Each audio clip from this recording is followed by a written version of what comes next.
Kamitha Suchi, a second-year high school student in Class 2B, was summoned by Ms. Onagata Masami, his teacher, to discuss his career aspirations survey. Masami was puzzled because Kamitha had written Kabuto beetle as his future career. Kamitha explained that he wanted to catch these beetles and give them to children to make them happy. Masami pointed out that it meant Kamitha wanted to make people happy, to which Kamitha agreed, though he admitted he hadn't found his specific goal yet. Masami suggested he become a manga artist so he could create stories about Kabuto beetles, which she believed could be marketable. She even shared a detailed storyline idea featuring a male beetle, a female honeybee, and a locust as a rival. Her elaborate pitch left Kamitha confused about what to do next. During the break, Nanasaki Ikuo invited Kamitha to buy canned drinks. Ikuo expressed concern about Kamitha being called in by Masami for his survey. Knowing Kamitha's tendency to write something silly, Ikuo asked what he had written. Kamitha replied that after discussing it with Masami, he was starting to think about it more seriously. Ikuo asked if there was anything Kamitha wanted to pursue. Kamitha admitted that he wasn't even sure he could picture himself as a college student, let alone have any aspirations. Ikuo insisted Kamitha should figure out his future soon. Just then, Tatsuya Araki and his friends passed by. Araki's friends asked for his career advice, but Araki said he wasn't planning to go to college. They admired Araki's relaxed yet reliable demeanor. Kamitha found himself wishing he could be like Araki, who seemed carefree and fully immersed in gaming. Ikuo mentioned that Araki would likely inherit his family's business and enjoy a fun summer break because of his popularity. Ikuo urged Kamitha to focus on studying for the upcoming final exams, offering to study together in the library after school, especially since Ikuo knew Kamitha struggled with classical literature. Meanwhile, in class, Tsuneki Takari asked Kikuchi Yuko what she had written on her future survey. Yuko said she wanted to be a housewife and raise children while working as an idol. Takedo Yukie doubted Yuko truly understood what it meant to be a housewife. For Yuko, it sounded delightful and she envisioned herself as an idol with children. Hikari teased that Yuko would only appeal to obsessive fans. Stretching her arms, Hikari almost hit Kamitha. She asked what was wrong with him, and Kamitha said he just wanted to sit down because she was using his desk. Hikari apologized but admitted she had deliberately sat there because she found Kamitha's nervous reaction amusing. Yuko reminded Hikari not to take out her frustrations on Kamitha just because she didn't want to lose to her sister in the Santa contest. Hikari denied it, saying she was only teasing Kamitha. Kamitha was relieved when the girls left his desk, though he found himself staring at the spot where Hikari had been sitting. Unfortunately, Yuko noticed his behavior, making him even more flustered. That evening, Kamitha played a game with his older sister, Kamitha Tomoe. They argued over the game rules, leading Tomoe to use some foul language. When Tomoe abruptly ended the game, Kamitha, who had set it up for her to enjoy a summer-themed activity, started cleaning up.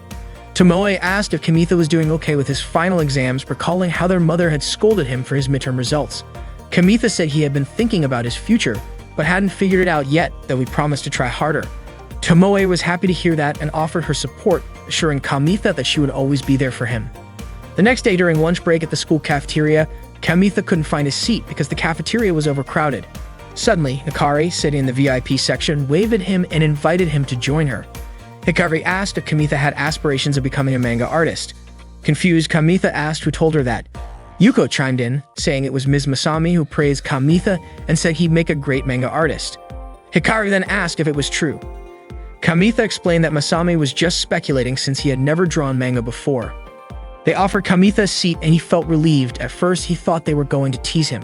Hikari suggested he use the pen name Emerald Sensei. Puzzled, Kamitha asked why that name.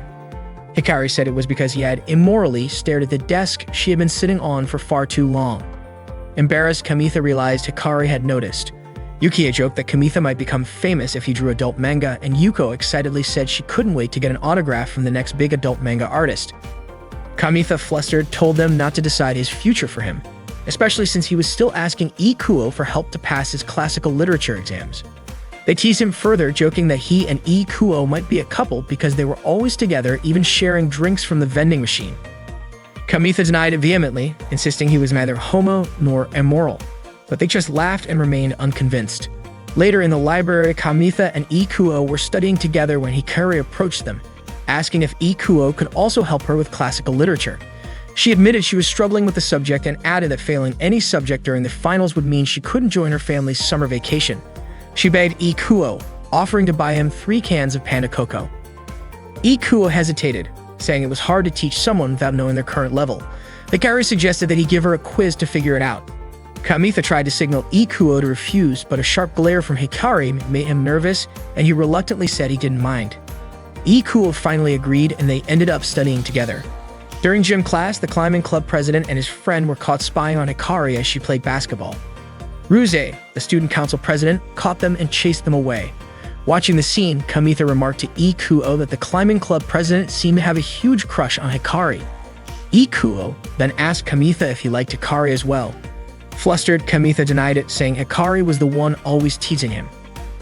Ikuo commented that it was better to be teased than disliked because if Hikari ever hated Kamitha, every girl in the class would turn against him. Unlike Kamitha and Ikuo, Hikari was quite popular. Ikuo mentioned he once saw Hikari eating ramen with her sister when they spotted her walking with a bearded man who seemed too young to be her father. Ikuo's sister was convinced they were dating. Kamitha speculated that Hikari might have a thing for older men. When Ikuo asked if Kamitha was upset, Kamitha replied that dating adults felt like an entirely different world. Trying to change the subject, he redirected their focus to studying at the library. Kamitha worked hard to prepare for his finals, studying both at the library and at home. Tomoe brought snacks to his room and expressed how proud she was of her younger brother's dedication. When finals week arrived, Kamitha managed to handle his exams well. The results were posted on the announcement board, and Kamitha earned a good rank, even beating Hikari and Yukie. Yuko comforted Yukie, saying she'd forget all about her test scores while swimming in the ocean. She then asked Kamitha if he could teach her sometime before leaving with Yukie. Ikuo noted that Hikari seemed to have passed all her subjects. Suddenly, Kyoko approached Kamitha, commenting on how popular he seemed among the girls. Kamitha dismissed the idea, explaining that he was only talking about test scores with his classmates. However, Kyoko remarked that such conversations never happened back in middle school, which left her impressed. Before she could say more, Makoto waved at Kyoko, and she left after telling Kamitha to help her study next time. Kamitha thanked Ikuo for helping him study. Ikuo mentioned that his cram school was organizing a summer seminar, a 2-week study retreat at a mountain resort, and invited Kamitha to join. Kamitha admitted he wanted to have fun for once, mentioning how long it had been since he hung out with Araki. Instead, he suggested that Ikuo join him for a day at the arcade in the neighboring town. Ikuo agreed, but encouraged Kamitha to at least consider the summer seminar. That day, Kamitha, Ikuo, and Araki went to the arcade to play. After finishing their games, they started talking about them. Ikuo mentioned that Araki seemed so laid back, unlike Miyame Toru, even though they were both taking the same tests. Araki said he would help with his family business and that he planned to go on a 3-day, 2-night trip with the part-time workers during the summer. Araki added that he actually wanted to take care of Usagi, but the second-year girls said they wouldn't go if Araki didn't join. Ikuo asked if those girls were his classmates, and Araki clarified that they were Yukie, Yuko, and Hikari. Kamitha and Ikuo were surprised, and just as Kamitha was about to say something, Ikuo stopped him. Araki then asked if they wanted to join the trip as well.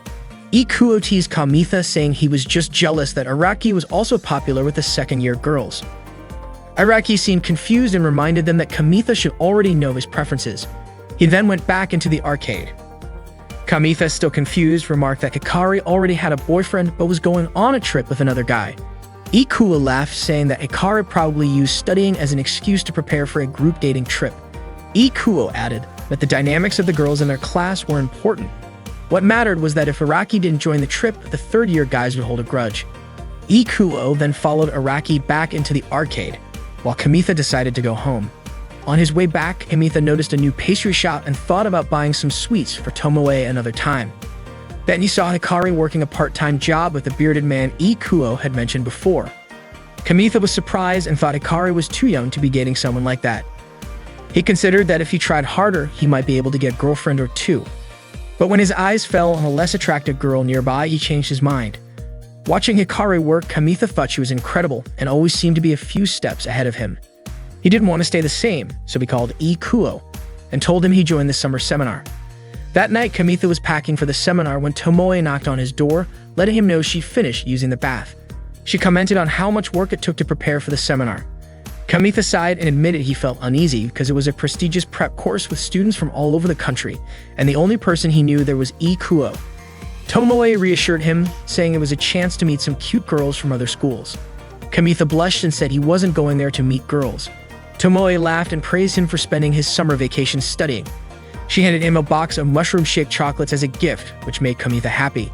He believed everything would go well as long as he had his favorite chocolate. He thanked Tomoe. Tomoe told him she had gone yukata shopping with Toru that day and had found the chocolates by chance. Kamitha asked if Tomoe planned to wear the yukata to the fireworks festival with Toru. He joked about not knowing who should be focusing on exams. Tomoe smiled and said she wanted to enjoy her final fireworks festival as a high schooler.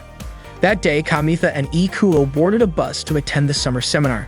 They arrived at a lodge located in the mountains, where many high school students from various schools were already gathered. Kamitha noticed two girls chatting nearby, mentioning that the place even had a swimming pool. Ikuo reassured Kamitha that there were many students just like them, so Kamitha shouldn't worry about it being his first seminar. Kamitha felt confident that if he stayed motivated, he could catch up to the others. Ikuo was glad to see Kamitha's spirits lifted again. Kamitha believed it was the mushroom shake chocolates he ate on the bus that gave him energy. Suddenly, Kamitha spotted the shadow of a girl wearing a doTERRA, a type of Japanese winter coat, in the upstairs window. Ikuo dismissed the idea, saying there was no way someone would wear a doTERRA in the summer, but Kamitha was startled when the girl suddenly disappeared. Ikuo teased him, saying it might be the ghost of a test taker who had jumped to their death, a story often told at such seminars. Kamitha begged Ikuo to stop, fearing he wouldn't be able to sleep later. Just then, a staff member firmly instructed everyone to head to the conference room for an orientation about the facilities and schedule. The students filed into the room, but one boy tried to sneak out. The staff member quickly grabbed him and dragged him back in. Ikuo was surprised to learn that some students were forced to attend the seminar, and he jokingly warned Kamitha to keep a low profile. That night, Ikuo asked Kamitha how his placement test went. Kamitha admitted he ranked last because he had underestimated the difficulty, thinking it would only cover basic material. Meanwhile, Ikuo was placed in the elite class, alongside the girl they had seen earlier. Her score was far higher than Ikuo's, leading him to suspect she might be a top student from a prestigious school. Kamitha felt naive for thinking he was ready for the seminar. Ikuo encouraged him to rest up for the next day. As Kamitha lay on his futon, he regretted coming to the seminar. He imagined what it would have been like to go to the beach with Hikari instead. In his daydream, Hikari fed him grilled kalbi, and the thought made him blush. Shaking off the fantasy, Kamitha refocused on his goal of improving himself during the seminar. Determined, Kamitha opened the window and declared to the night sky that he would complete the summer seminar no matter what. Suddenly, a beetle crawled into the room, and before Kamitha could react, a girl's hand appeared at the window, startling him. He immediately thought of the ghost story about the test taker. The girl crawled through the window and into Kamitha's room. She was shivering and seemed to need help. Panicked, Kamitha let out a hysterical scream. Kamitha was startled when a girl crawled into the window of his lodge room. He immediately remembered the ghost story about an exam taker who jumped. The girl was shivering and needed help, which made Kamitha scream hysterically. The girl turned out to be Hikari, who asked for a towel. Kamitha, still in shock, questioned if the Hikari before him was a ghost. Hikari sarcastically invited him to check her body to make sure. Hikari then asked why Kamitha was staying at the lodge. Kamitha replied by saying it was his room. Hikari clarified her question, asking why he was attending the summer seminar. Had he done something wrong? Kamitha explained that he came because Ikuo invited him. He then asked what happened to Hikari. Hikari revealed that she had been kidnapped in a car and brought to that place. Hearing the word kidnapped, Kamitha imagined Hikari tied up looking sensual. He quickly dismissed the inappropriate thought and asked who had kidnapped her. Hikari explained that it was her parents. They had caught her working a part-time job and decided to confine her during the summer break. She went on to say that when she told her parents about her plans to go on a group date trip with Yukie and Yuko, they got angry and dragged her to a hotel in the middle of the forest. Kamitha admitted he had suspected that Hikari had lied about her family vacation. Hikari retorted that no girl would openly share details about her love life, especially since there was no benefit in giving Kamitha a rundown of her summer plans. She looked annoyed. Kamitha realized that the more he pressed Hikari about it, the more irritated she became, like a cornered animal. He then asked if she was planning to leave the mountain dressed like that. Hikari replied that she was. She hadn't expected there to be no bus stops nearby, and her phone had been confiscated by her parents, so she had no choice but to wait for the rain to stop. She also shared how she had been chased by a wild deer, which made her scramble up the open window without thinking. Kamitha accidentally noticed her curvy figure and immediately apologized, saying he wasn't thinking anything inappropriate. At the same time, Hikari apologized for soaking Kamitha's chair. Suddenly, she sneezed. Kamitha handed her a tissue and suggested she change her clothes before catching a cold. Unfortunately, all of Hikari's clothes were wet. She complained that her parents had replaced her BBQ grill with textbooks. Kamitha unintentionally glanced at Hikari's chest, which she noticed, startling him. Hikari mentioned again that all her clothes were soaking wet, prompting Kamitha to suggest borrowing some from the nearby girls. Hikari assumed Kamitha was there with female friends, but he clarified that he wasn't. She admitted that she was more afraid of the police than ghosts in that place. In other words, if a guy showed up in the middle of the night asking to borrow a girl's clothes, she'd probably call the cops. Hikari then asked to borrow Kamitha's clothes. She measured his size by patting his backside and comparing it to hers, concluding that their sizes were similar. She borrowed his gym clothes until hers dried. Kamitha warned her that his gym clothes were sweaty. Hikari sniffed them and said they didn't smell that bad. Kamitha panicked as Hikari sniffed his clothes but allowed her to borrow them. Hikari thanked him and left the room. Kamitha still couldn't believe she walked out with his gym clothes. He even wondered if she'd wear her underwear underneath them. That night, Kamitha dreamed of Hikari repeatedly sniffing him. The next morning, Kamitha was still puzzled about why he had such a strange dream. He entered his basic class, doubting that Hikari would be there. He didn't recognize any of the students in the class, making it difficult to blend in with the situation. During lunch break, Kamitha ran into Ikuo and told him about what had happened the night before. He mentioned that it had left him restless, making it hard to get a good night's sleep. Ikuo was equally surprised to learn that Hikari was attending the summer seminar. Apparently, she wasn't in either the basic or elite class. Out of the blue, Hikari approached Kamitha and Ikuo, greeting them with her usual cheerful tone. They ended up sitting at the same table. Her new friend was Yoshida Mako. Hikari and Makoto were in what they jokingly referred to as the grade recovery class, a special class created just for the two of them. It turned out they were both labeled as troublemakers and had been imprisoned during the last test. Hikari was grateful for Moko's company, saying that if Mako weren't there, she would have been stuck alone with a creepy older man carrying a bamboo sword. Ikuo chimed in, questioning why that instructor insisted on such an outdated look, pointing out that people like that were not well received these days. Mako suggested that maybe the instructor dressed that way to appear intimidating. Ikuo dismissed the idea, saying the outfit was simply over the top. Mako speculated that the instructor might actually be a nice guy, but Hikari disagreed. To her, the instructor was infuriating because he had punished her by making her clean the women's restroom after she escaped from the hotel. Hikari then turned to Kamitha and asked if she could borrow his gym clothes until she was done cleaning the toilets. That's when Mako realized that the oversized clothes Hikari was wearing belonged to Kamitha. Kamitha was taken aback to learn that Hikari was wearing his clothes for such a task, but he said he didn't mind as long as they didn't get too dirty. Ikuo teased Kamitha, wondering why he seemed happy about it. Mako reassured Kamitha that even if the clothes got dirty, he could just use the coin laundry service to wash them. Hikari was surprised to hear about this service and said she'd be ready to escape the place as soon as her clothes were dry. Hikari then extended her hand to Kamitha and gave him some candy. Noticing that he looked sleepy, she told him it would help him stay awake, especially since the lessons after lunch could make anyone drowsy. Kamitha thanked her, admitting that he was still frustrated by his poor placement test results. Despite that, he resolved to do his best for the rest of the seminar, though he doubted he'd have casual conversations with Hikari like this again when the second semester started. After the break, they all returned to their respective classes. Hikari and Mako spent their lesson with the strict instructor. Later, Hikari began cleaning the women's restroom. The instructor warned her that if she tried escaping from the hotel again, her punishment would escalate. He even threatened her with something ridiculous, like being forced to eat a cleaning rag. Exhausted, Hikari lamented how dull the seminar was turning out to be. Mako suggested they take a bath to relax. While chatting, Hikari asked Mako to teach her how to use the laundry machine since she had never done her own laundry before. Her mom had always taken care of it. Hikari was thrilled when she finally learned how to wash her clothes. She thanked Mako, saying she felt like her appeal as a woman had increased because of this newfound skill. Mako confessed that she also dreamed of one day doing laundry for her boyfriend. She casually mentioned that some of the other students were gossiping about Hikari, saying she must be dating Kamitha because she had been seen wearing his gym clothes. Hikari laughed, finding the rumors amusing. She teased that Kamitha had looked a little too eager when he saw her in his gym clothes. She added that she hoped the scent of her body would disappear from the clothes soon. Joking further, she called Kamitha's tastes strange, saying he probably imagined her face in some perverted scenarios. Shiken described him as being brutal.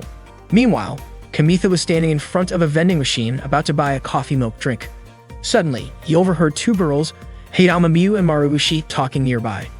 Tuka was gossiping, calling the girl wearing the high school gym clothes a slut, which meant they were talking about Hikari. They were annoyed by how Hikari was being all lovey-dovey with her boyfriend during lunch. They were sick of seeing her flaunt her affection like that, and they thought she was just showing off her mixed school background in front of students from an all-girls school like them. They suspected that it was all a strategy by Hikari to distract them. Miu was already irritated with Hikari because the night before she had seen Hikari leave her boyfriend's room and even the corridor was wet from her footprints. Miu felt like Hikari was showing off as if she had done something inappropriate in her boyfriend's room. Tuka had even overheard Hikari's boyfriend telling her to put it all in, and the window was still open. Kamitha suddenly yelled out, surprising them all. He shouted that he and Hikari had never done anything inappropriate. Kamitha tried to explain what had really happened with Hikari the night before, but they didn't get it.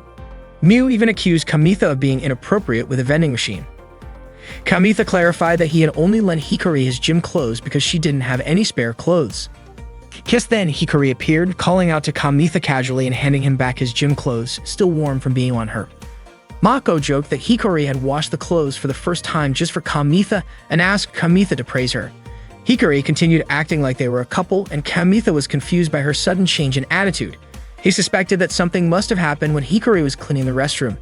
Hikari's words only made Miu more convinced that she and Kamitha had been up to something inappropriate.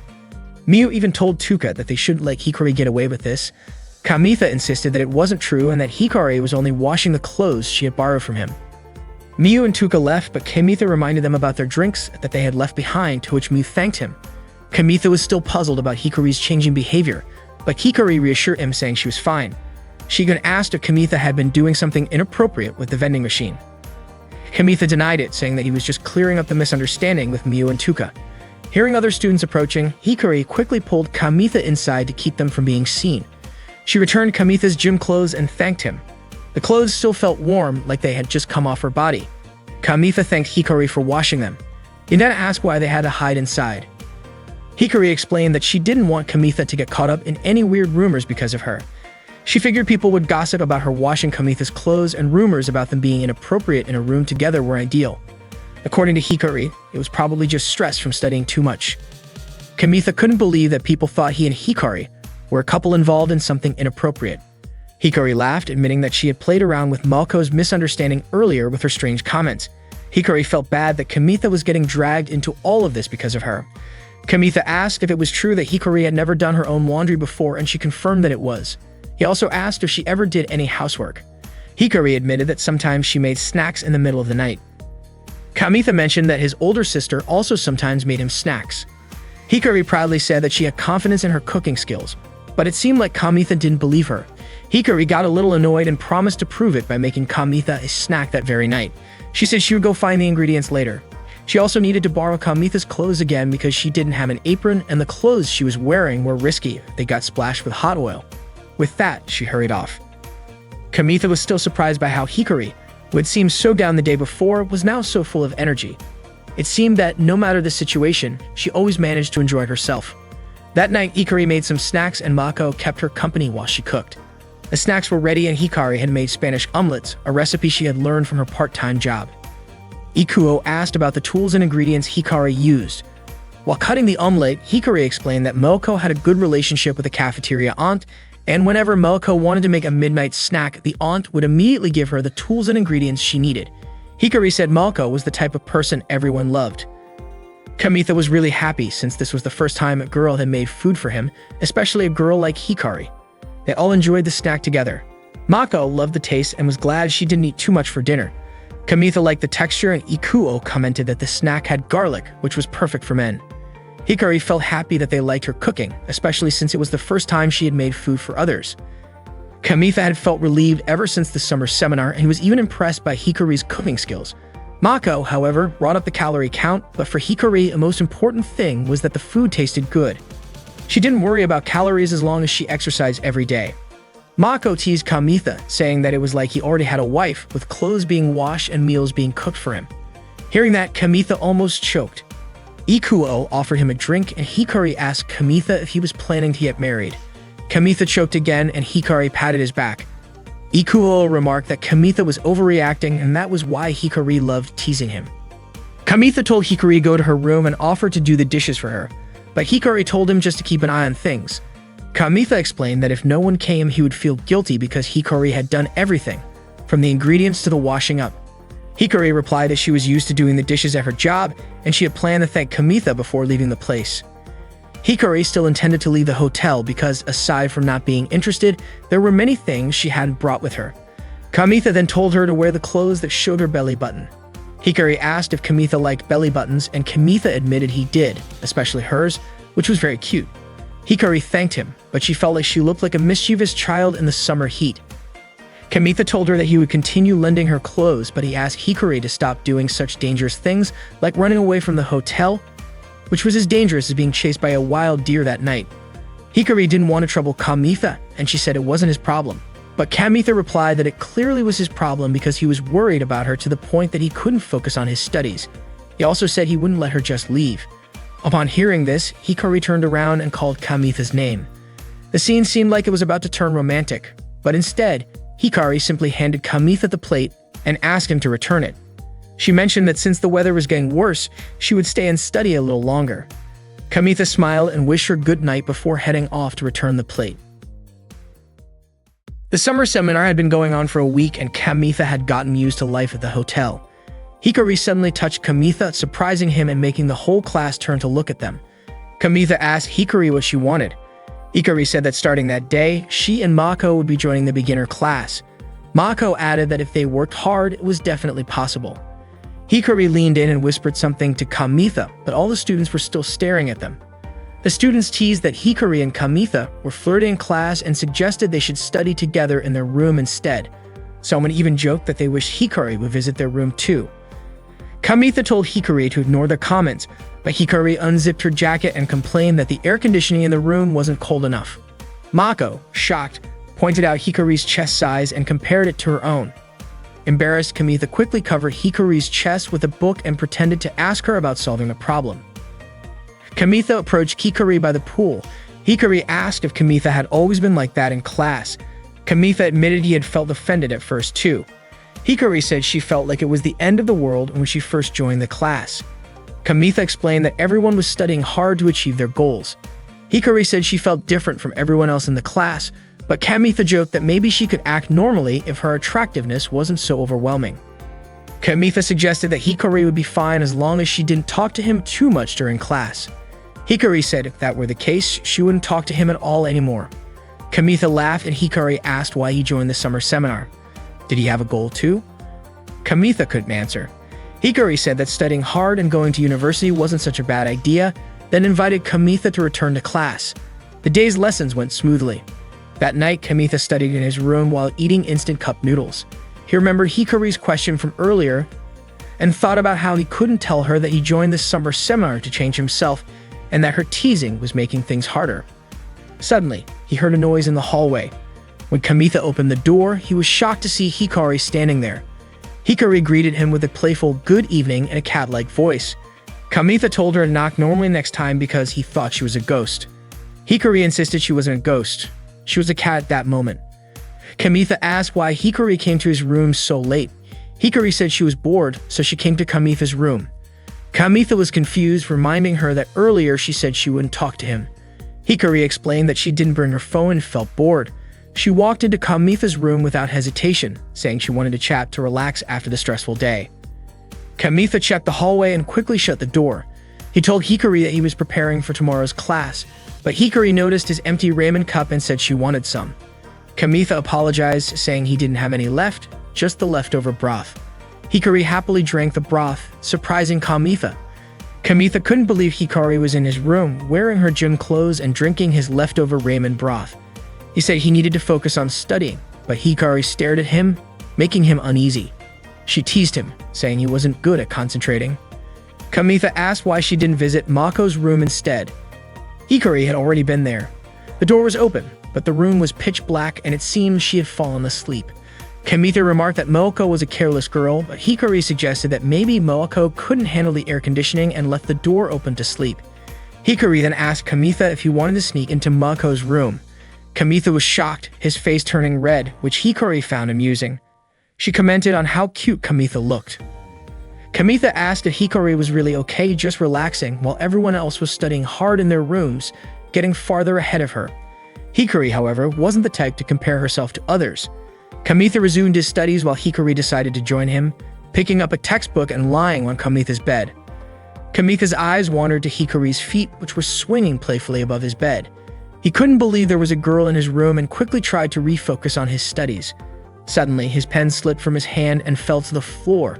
When Kamitha bent down to retrieve it, he started to feel restless, struggling with thoughts he couldn't control. Out of nowhere, Hikari complained about how boring everything was. She wished she could go on a beach group date instead of being stuck in the summer seminar. She talked about wanting to see the harbor tower, play with fireworks on the beach, and be flirted with by handsome guys. She asked Kamitha if he didn't think that sounded fun. Hikari then added that she wanted to wear a bikini at the beach. Kamitha admitted that Hikari would definitely look sexy in a bikini. Hikari teased him, asking if he wanted to see her in one. Kamitha, flustered, said he couldn't wait to see it. Hikari leaned in, playfully asking if he really wanted to see her in a bikini. Kamitha stammered, pointing out that she didn't even bring a swimsuit like that with her. That night, they went to the boys' bathing area. By then, it was past 9 p.m., and all the students had already left since that was the curfew for bathing. Hikari wore a bikini, while Kamitha wore Hikari's pareo. Hikari burst out laughing at the sight, saying it suited him. Kamitha told her to stop laughing since she was the one who forced him to wear it. Hikari mischievously tugged at the pareo, asking for it back. Kamitha quickly stopped her, reminding her she was the one who lent it to him in exchange for his gym clothes. Kamitha then asked why they had to go to the boys' bathing area. Hikari playfully suggested they could go to the girls' bathing area instead. Kamitha clarified that wasn't what he meant. He just didn't understand why she needed to show off her bikini in the bath area instead of just staying in his room. Hikari complained about mosquitoes in his room and said she didn't want to be cramped in a tiny bathroom with him. Hikari then asked Kamitha what he thought of her bikini. Kamitha admitted that it was tempting his willpower. Hikari told him to say it louder, and Kamitha obliged, repeating his comment louder. Hikari thanked Kamitha, saying she really wanted to be complimented by a guy on her new bikini. Apparently, her parents had mistaken it for underwear, which was why it ended up in her bag in the first place. Hikari invited Kamitha to get into the bath. She said it made her nervous knowing there were guys bathing there, even though Kamitha was with her. She laughed, saying the last time she went to the men's bath was back in grade school. She then asked Kamitha when the last time was that he went into the women's bath. Kamitha replied that it was also in grade school and asked her to change the subject. Hikari then asked if it felt weird to be in a hot spring wearing swimsuits. Kamitha admitted that it did feel a bit strange. He realized that soaking in warm water while fully clothed was indeed odd. Hikari joked that it felt like wetting your pants as a kid. Kamitha couldn't help but imagine it, and he quickly turned away. Hikari asked why Kamitha suddenly distanced himself, saying she was only joking. Kamitha felt lightheaded from all the strange things Hikari was saying. Suddenly, they heard the sound of a door opening. They panicked, realizing someone was coming into the bath. Kamitha was at a loss for what to do, but Hikari told him to handle it while she held her breath and dove underwater. It turned out to be the instructor who came in to soak in the bath. She asked Kamitha what he was doing in the bath so late. Kamitha greeted her nervously. The instructor reminded him that it was past the students' bath time. Kamitha, thinking fast, said he wanted to have a chat with her while they bathed together. The instructor frowned and reminded him that such interactions were against the rules. She told him to leave and return to his room. Kamitha was worried the instructor would suspect something if she saw him leaving the bath wearing Hikari's pareo. He stepped out anyway, but not before trying to think of a way to keep Hikari hidden. The instructor was shocked when she saw Kamitha wearing the pareo. She called it inappropriate, particularly since something appeared to bulge beneath it. Embarrassed, Kamitha offered to scrub the instructor's back for her. The instructor, startled, quickly made up an excuse, saying she needed to finish grading exams and that she hadn't sweat much that day. She left the bath, and Kamitha finally breathed a sigh of relief. Hikari surfaced to catch her breath, asking where the instructor had gone. Kamitha told her she had already left. Hikari asked how Kamitha had managed to get rid of her, and Kamitha replied that he wasn't sure why the instructor left. Hikari teased him, calling him an amazing guy for handling the situation so well. Suddenly, Hikari fainted, and Kamitha rushed to help her. That night, Kamitha walked Hikari back to her room. Hikari asked why he was escorting her when she only felt a little dizzy in the bath. Kamitha explained that it was the first time he'd seen someone faint in front of him, and he couldn't help but worry. Hikari teased Kamitha, asking why he would dress someone who fainted. Kamitha denied it, saying she had dressed herself. Hikari laughed, asking if Kamitha wanted to see her room. She invited him in and turned on the light, but she immediately blushed upon realizing her underwear was hanging in plain view. She quickly turned off the light, flustered. Kamitha said he wanted to go back to his room, but Hikari stopped him. Kamitha assured her he hadn't seen or smelled anything. Hikari then suggested they go outside to get some fresh air. They went near the swimming pool, and Hikari asked if she had overdone it that day. Bathing with Kamitha had made her nervous. Kamitha replied that he always felt nervous no matter where he was. Suddenly, they saw a deer. Hikari was scared it might chase her again, but fortunately, there was a fence so the deer couldn't get close. Kamitha threw a small ball at it and the deer ran away. He explained that deer are nocturnal animals and probably came there to look for food. He then teased Hikari, comparing her to the deer since she also loved midnight snacks. Hikari got annoyed and said it wasn't fair to compare her to a deer. Kamitha quickly apologized. She smiled and remarked that she had learned a lot about him during the summer seminar, but he still didn't seem to understand her. Kamitha then asked if it was easy for girls to lie, referring to how Hikari had wanted to attend a group date, but had said it was a family trip instead. Hikari argued that it wasn't a lie since she might actually go on a family trip when she has a family in the future. Kamitha admitted he didn't get how her mind worked, adding that girls in love were truly unbeatable. Hikari, in turn, teased Kamitha for being too simple-minded, saying that group date trips were more complicated than he thought. Kamitha asked if she liked Araki, who was quite popular. Hikari playfully accused Kamitha of being jealous of Araki. Kamitha denied it, saying that anything about Araki was confidential. Kamitha then asked if the chef at her part-time job was her boyfriend. Hikari was surprised and asked when Kamitha had gone to her workplace. She suspected him of revealing her secret job. Kamitha denied this, saying he had no idea what she was talking about. Hikari explained that the school had informed her parents after someone reported her to the disciplinary committee.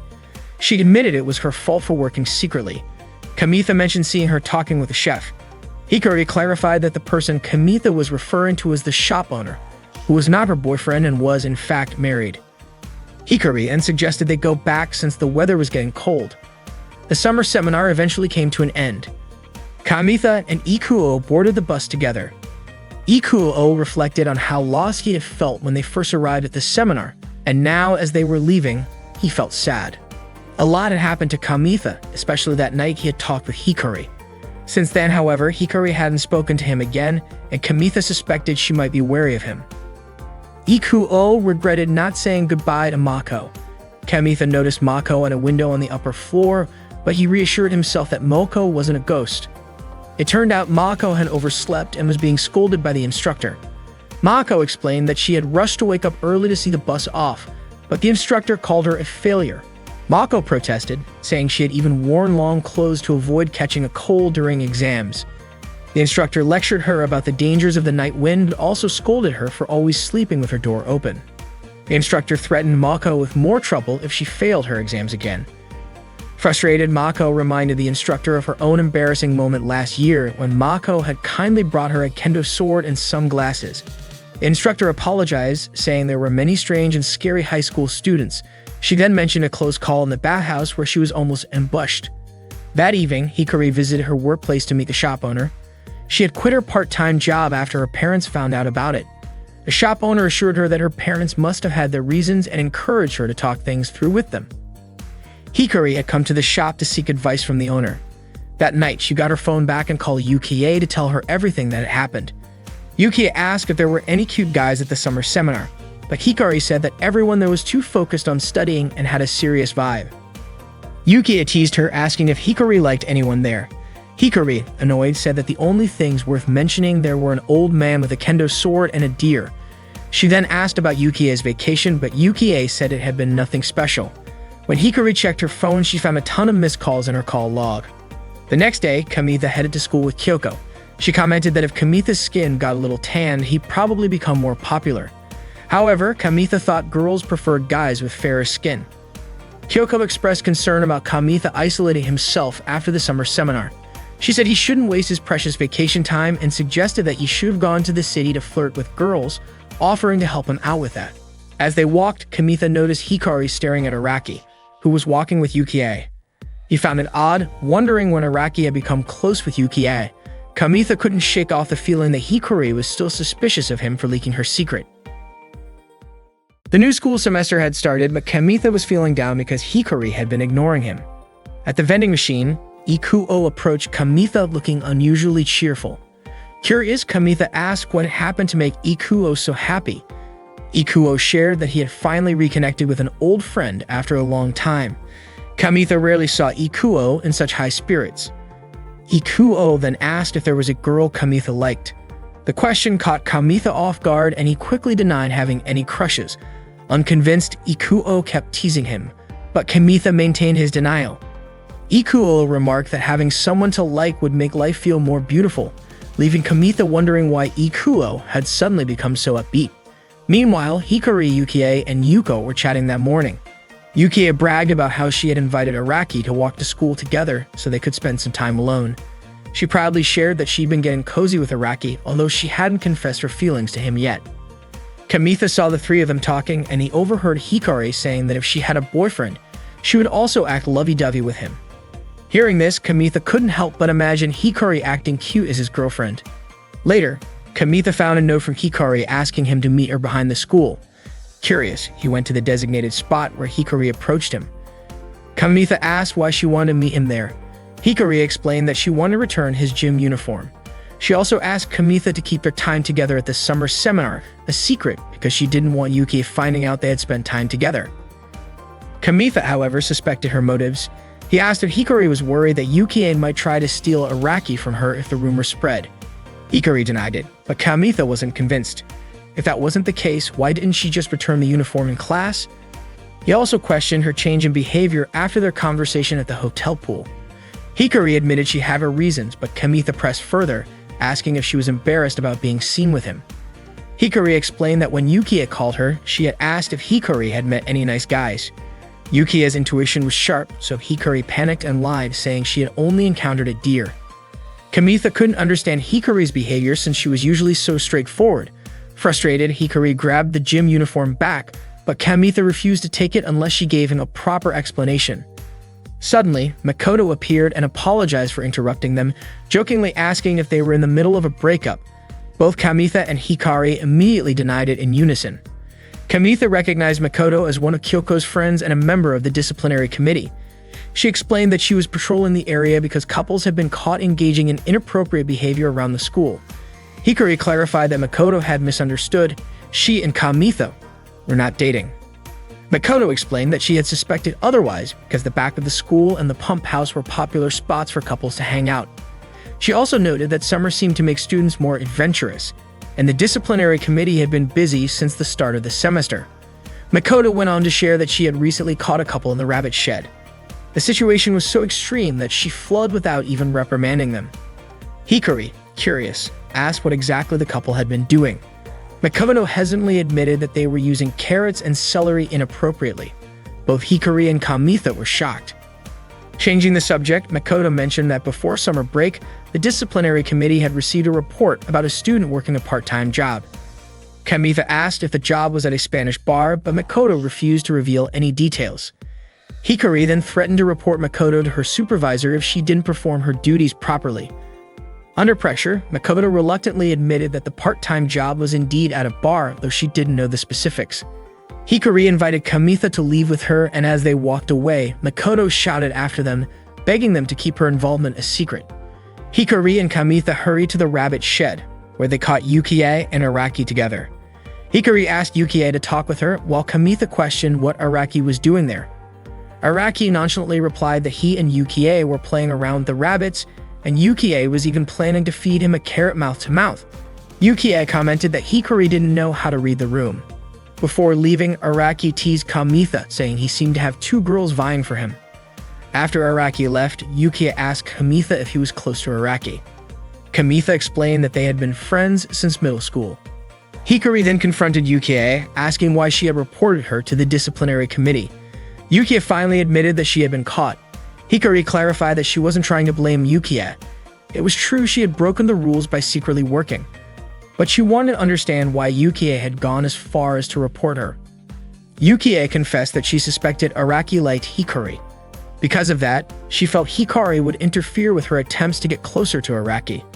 Yukie explained that she had found out about Hikari's part-time job when she happened to see her working at a new bakery she visited. Knowing how strict Hikari's parents were, Yukie reported her in hopes of ruining Hikari's chances of going on the group date trip. Yukida even admitted that she struggled to hold back her laughter when Hikari had called her, saying her parents had kidnapped her and taken her to the remote mountains. Hikari had intended to help Yukie, but now Yukie asked if Hikari thought she had cheated. Hikari responded that Yukie wasn't cheating. She had simply done what she needed to do to pursue the person she liked. Hikari admitted that she hadn't expected love to make someone so unstoppable. She encouraged Yukie to go for what she wanted because being bold for love often leads to victory. Yukie smiled and Hikari thanked her for being honest. With that, Hikari ended their conversation. Kamitha was surprised at how easily Hikari resolved the matter. She explained that it didn't matter anymore because Araki had already been taken. Yukie then asked why Kamitha was with Hikari in the first place. Hikari explained that she initially suspected Kamitha of reporting her to the disciplinary committee, but she also wanted Kamitha to know the truth. Yukie apologized to Kamitha, joking that being suspected by Hikari must have been terrifying. Kamitha reassured her, saying that if Araki found a human girlfriend, he would always support him. Hikari agreed. Later, Hikari invited Kamitha to the bakery where she worked part-time. She made him a snack as an apology for suspecting him earlier. Kamitha loved the food. It was something he had never tried before. Hikari felt fortunate to have the chance to apologize now because she realized it was getting harder to talk to Kamitha as time went on. Kamitha asked when Hikari had started suspecting Yukie. Hikari revealed that Yukie was the only one who hadn't called her after she canceled her plans on the day of the event. Plus, Yukie's sharp intuition would have made her realize that Hikari and Kamitha had spent time together during the summer seminar. That's why Hikari had been acting distant toward Kamitha. Kamitha shrugged, saying he wouldn't have cared even if people found out or started gossiping. He suddenly remembered the hiking club leader who had a massive crush on Hikari and silently felt relieved that no one knew about his closeness to her. Kamitha then asked why Hikari hadn't told him about her suspicions earlier. Hikari explained that she hadn't been able to say anything without solid evidence until they caught Yukie and Araki at the rabbit shed. Kamitha wondered aloud if Hikari had intentionally dragged him into the situation. Hikari got emotional, saying she felt like her childhood friend had grown up by going to the beach and maturing, while she was the only one left behind. Finally, Hikari handed Kamitha back his gym uniform, bringing closure to everything that had happened during the summer seminar. Kamitha smiled and suggested they go to the beach together right then because they could grow up too. That evening, they went to the beach together. It had been a long time since Hikari had smelled the salty sea air. They saw a large dog playing nearby and Hikari was eager to join in. She loved animals, but her parents didn't share the sentiment. Kamitha suggested they play catch with a small ball he had brought, the same one he used to scare off the deer that night. After their conversation at the pool, Kamitha had gone back there several times, hoping to run into Hikari again. The ball was something he'd picked up during one of those visits. Hikari apologized to him and then grabbed the ball, running off with it. She threw it in his direction, but the wind carried it into the water. Kamitha quickly waded in to retrieve it, but as he was heading back to shore, he suddenly stumbled and fell into the water. Hikari rushed to check if he was okay, but Kamitha simply said he wanted to keep playing catch. Hikari laughed. She reached out her hand to help him up, but a wave knocked them both back into the water, soaking their clothes completely. Kamitha apologized, saying it was his fault Hikari got drenched. As he looked at her, he accidentally noticed her wet shirt had turned translucent, clearly revealing her bra. Embarrassed, Hikari quickly covered her chest. Hikari suddenly remembered her recent fascination with bathing in her school uniform at the hotel spa. It was a strange habit, but she found it oddly comforting. Kamitha joked that wearing your own uniform for something like that wasn't exciting. Hikari teased him, saying that he should try wearing Tomoe's uniform on Friday night instead, just to see how immoral it would feel. When Kamitha realized she was joking, he said that Hikari was being inappropriate. She countered, saying he was the one being indecent.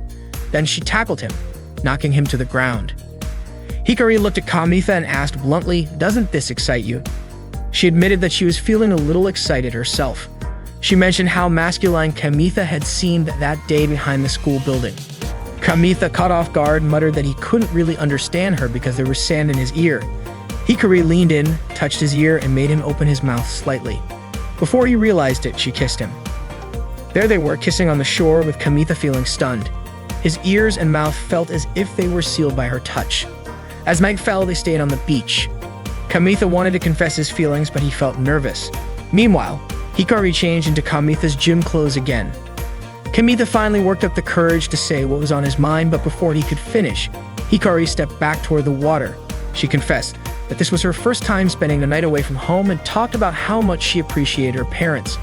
They were the ones who cleaned, did laundry, and cooked meals. Without them, she might not have been able to handle it all. Even though Hikari wasn't confident in her cooking skills, seeing Kamitha enjoy her food made her happy. It inspired her to learn how to cook better and become more self-assured. Hikari wanted to be an independent woman and decided to ask the bakery owner to refer her to a place where she could live and study cooking. Kamitha asked if she still planned to go to college. Hikari explained that it was because of him that she was able to decide her future path. However, the place she wanted to go was far away, meaning they wouldn't see each other much after graduation. She shared that instead of just being with someone who made her happy, she wanted to make others happy through her cooking. Hikari didn't want to do things halfway. For her, that was more important than dating. Kamitha reassured her, saying she could make friends anywhere and that he believed she would succeed. He suggested she could still learn to cook in Kibyo. Hikari laughed, saying he looked adorable, being so surprised by her decision. Kamitha felt a little sad, thinking that he wished he could be more mature and have everything figured out like her. Hikari admitted that finding a place willing to train a beginner while also paying her wasn't easy. Hikari asked Kamitha not to feel burdened, saying it was thanks to him that she had been able to decide what she wanted to do after graduating high school. Kamitha responded that they should remain friends. Hikari smiled at him, confident that Kamitha would understand. Kamitha thought about how they had grown closer, yet Hikari suddenly seemed to be pulling away. He remembered her saying that those who dared for love would win, but now she was acting distant. Kamitha couldn't understand how someone who spoke so boldly about love could be so practical when it came to real life. Hikari leaned in and kissed Kamitha on the cheek, promising to do her best. In that moment, for the first time, Kamitha thought he could truly hear his own heart. One day, Yuki had decided to break up with Araki because every time they played house, she was always assigned the role of the baby. Araki, on the other hand, only cared about his rabbit playing the role of the mother. After the breakup, Yukie immediately reconciled with Hikari. Kamitha wasn't even sure if the reason behind the breakup would ever come to light. Although Kamitha and Hikari exchanged email addresses, he hadn't received a single message from her yet. Kamitha studied with Ikuo at the library. Ikuo noticed something different about him, but Kamitha avoided talking about it. Kamitha never confessed his feelings to Hikari that night, even though he thought they had grown closer since the summer seminar. No matter how many times Kamitha tried to approach her, Hikari seemed to distance herself even more. Eventually, Kamitha decided on his future career path. 5 years passed. Kamitha was now a nutritionist student and worked part-time at the cafe where Hikari had once worked. That day, the cafe owner asked Kamitha if he had received a job offer from a food industry company in town, saying it meant he was one step closer to becoming a certified nutritionist. Kamitha replied that his future still felt far off because he wasn't yet professional. The cafe owner then asked if Kamitha knew anyone in the food business besides himself. Kamitha admitted that he did, explaining that this was why he had kept his desire to become a nutritionist a secret. The owner revealed that he was expecting a baby soon, meaning he would be spending less time at the cafe. He added that he had found someone to help Kamitha. This person had once worked odd jobs at the cafe and had returned from their studies in Spain. They were now a specialist in dishes like omelets and venison. The owner said the person would arrive after lunch. Not long after, a young woman walked into the cafe and greeted Kamitha. It was Hikari. Hikari asked if Kamitha was the college student working part-time at the cafe. Kamitha nodded, confirming it. That day, Kamitha was playing the deer game with Ikuo and Araki. Kamitha won the game and got a pure deer claw item, which he showed to Ikuo and Araki. Araki then asked Kamitha to give the item to him, but Kamitha refused, saying that it was his deer that had earned it. Suddenly, Miyame Toru overheard their conversation about the pure deer claw item. Toru greeted them and asked if Araki had been secretly raising a deer. Araki admitted to it, and Ikuo said that if Toru thought they were playing an erotic game, she was completely mistaken. Kamitha explained that the Deer Love game was a training game for animals of all ages. Toru then asked if there was any item that Kamitha wanted. Kamitha asked if Toru wanted the pure deer claw item. Toru introduced herself and said she wanted to trade her item for Kamitha's pure deer claw item. Kamitha was surprised by the size of Toru's deer, and Araki even called it a deer god. Kamitha was curious about how Toru raised her deer. Toru said she had been playing the game since its release and asked if they had only just started playing. Kamitha was surprised because they had also been playing since the game was first released, and he wondered how long one would need to play to have a deer that big. Kamitha then decided to give the pure deer claw item to Toru. Toru asked to see Kamitha's deer status before she would hand over her item, but the close proximity of Toru's face made Kamitha very nervous. Toru said Kamitha's deer was a night battle expert, and Kamitha responded that deer were nocturnal animals. Suddenly, Shiori's voice was heard calling Toru to the club room. Shiori arrived with Tomoe, and Tomoe was surprised to see Kamitha, Ikuo, and Araki. They greeted Mo, who mentioned how they always play the deer game at both home and school as if they were possessed. Toru immediately called Kamitha by his name and greeted him, saying it was nice to meet him. Kamitha was surprised because Toru knew his real name. Shiori quickly pulled Toru to check her size in the club room, even though Toru hadn't decided yet to become her model. Toru apologized to Kamitha, and Kamitha reassured her that it was fine because they could trade items the next time they met. Toru promised that she would give Kamitha an item as a gift next time, and Shiori continued to pull Toru along.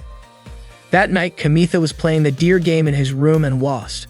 It was tough playing at a high level, and he wondered if it would be easier with Toru's deer.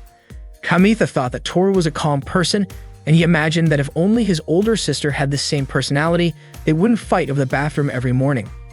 Kamitha then decided he wanted to raise a deer to match Toru's, so he could be as good a gamer as she was. The next day, Kamitha and his friends went to their usual spot to play games during their school break.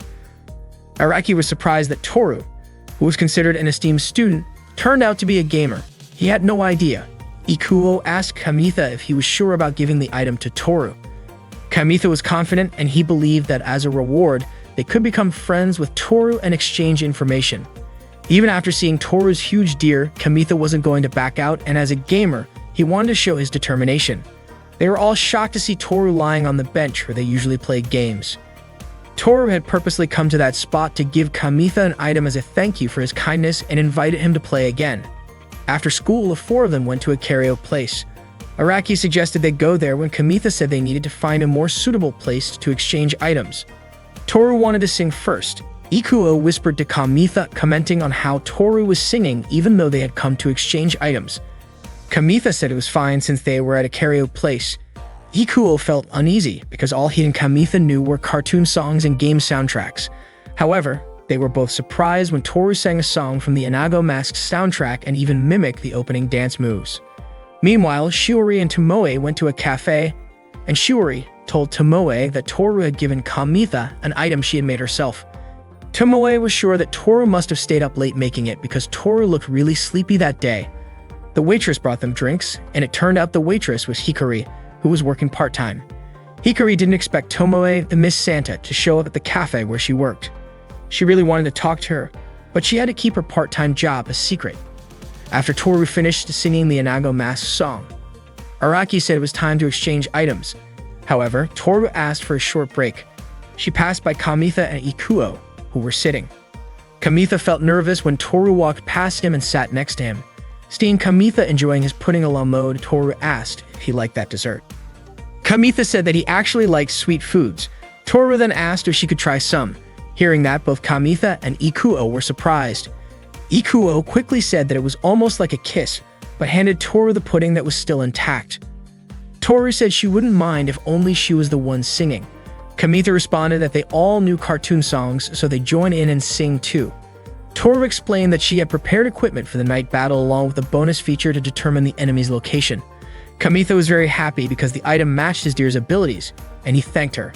Araki asked if Toru liked multiplayer games.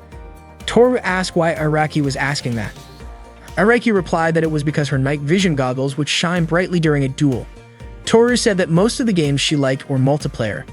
Kamitha said that they also enjoyed multiplayer games. Araki again suggested they play together the newly launched Mirusu game. Kamitha asked if Toru wanted to play that game with them. Toru said she had already pre-ordered it. Over time, they got closer, and they went together to buy the game to play together. They started playing the game and created their characters.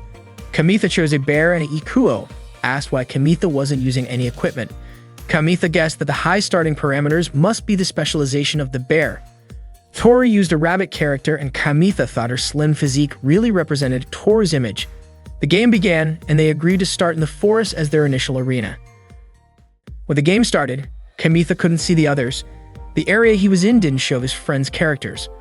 Toru said a rabbit character was walking on a bridge. It was so hard to meet even friends in that game, let alone enemies. The image displayed in Araki's game showed Toru's rabbit character's backside as it walked.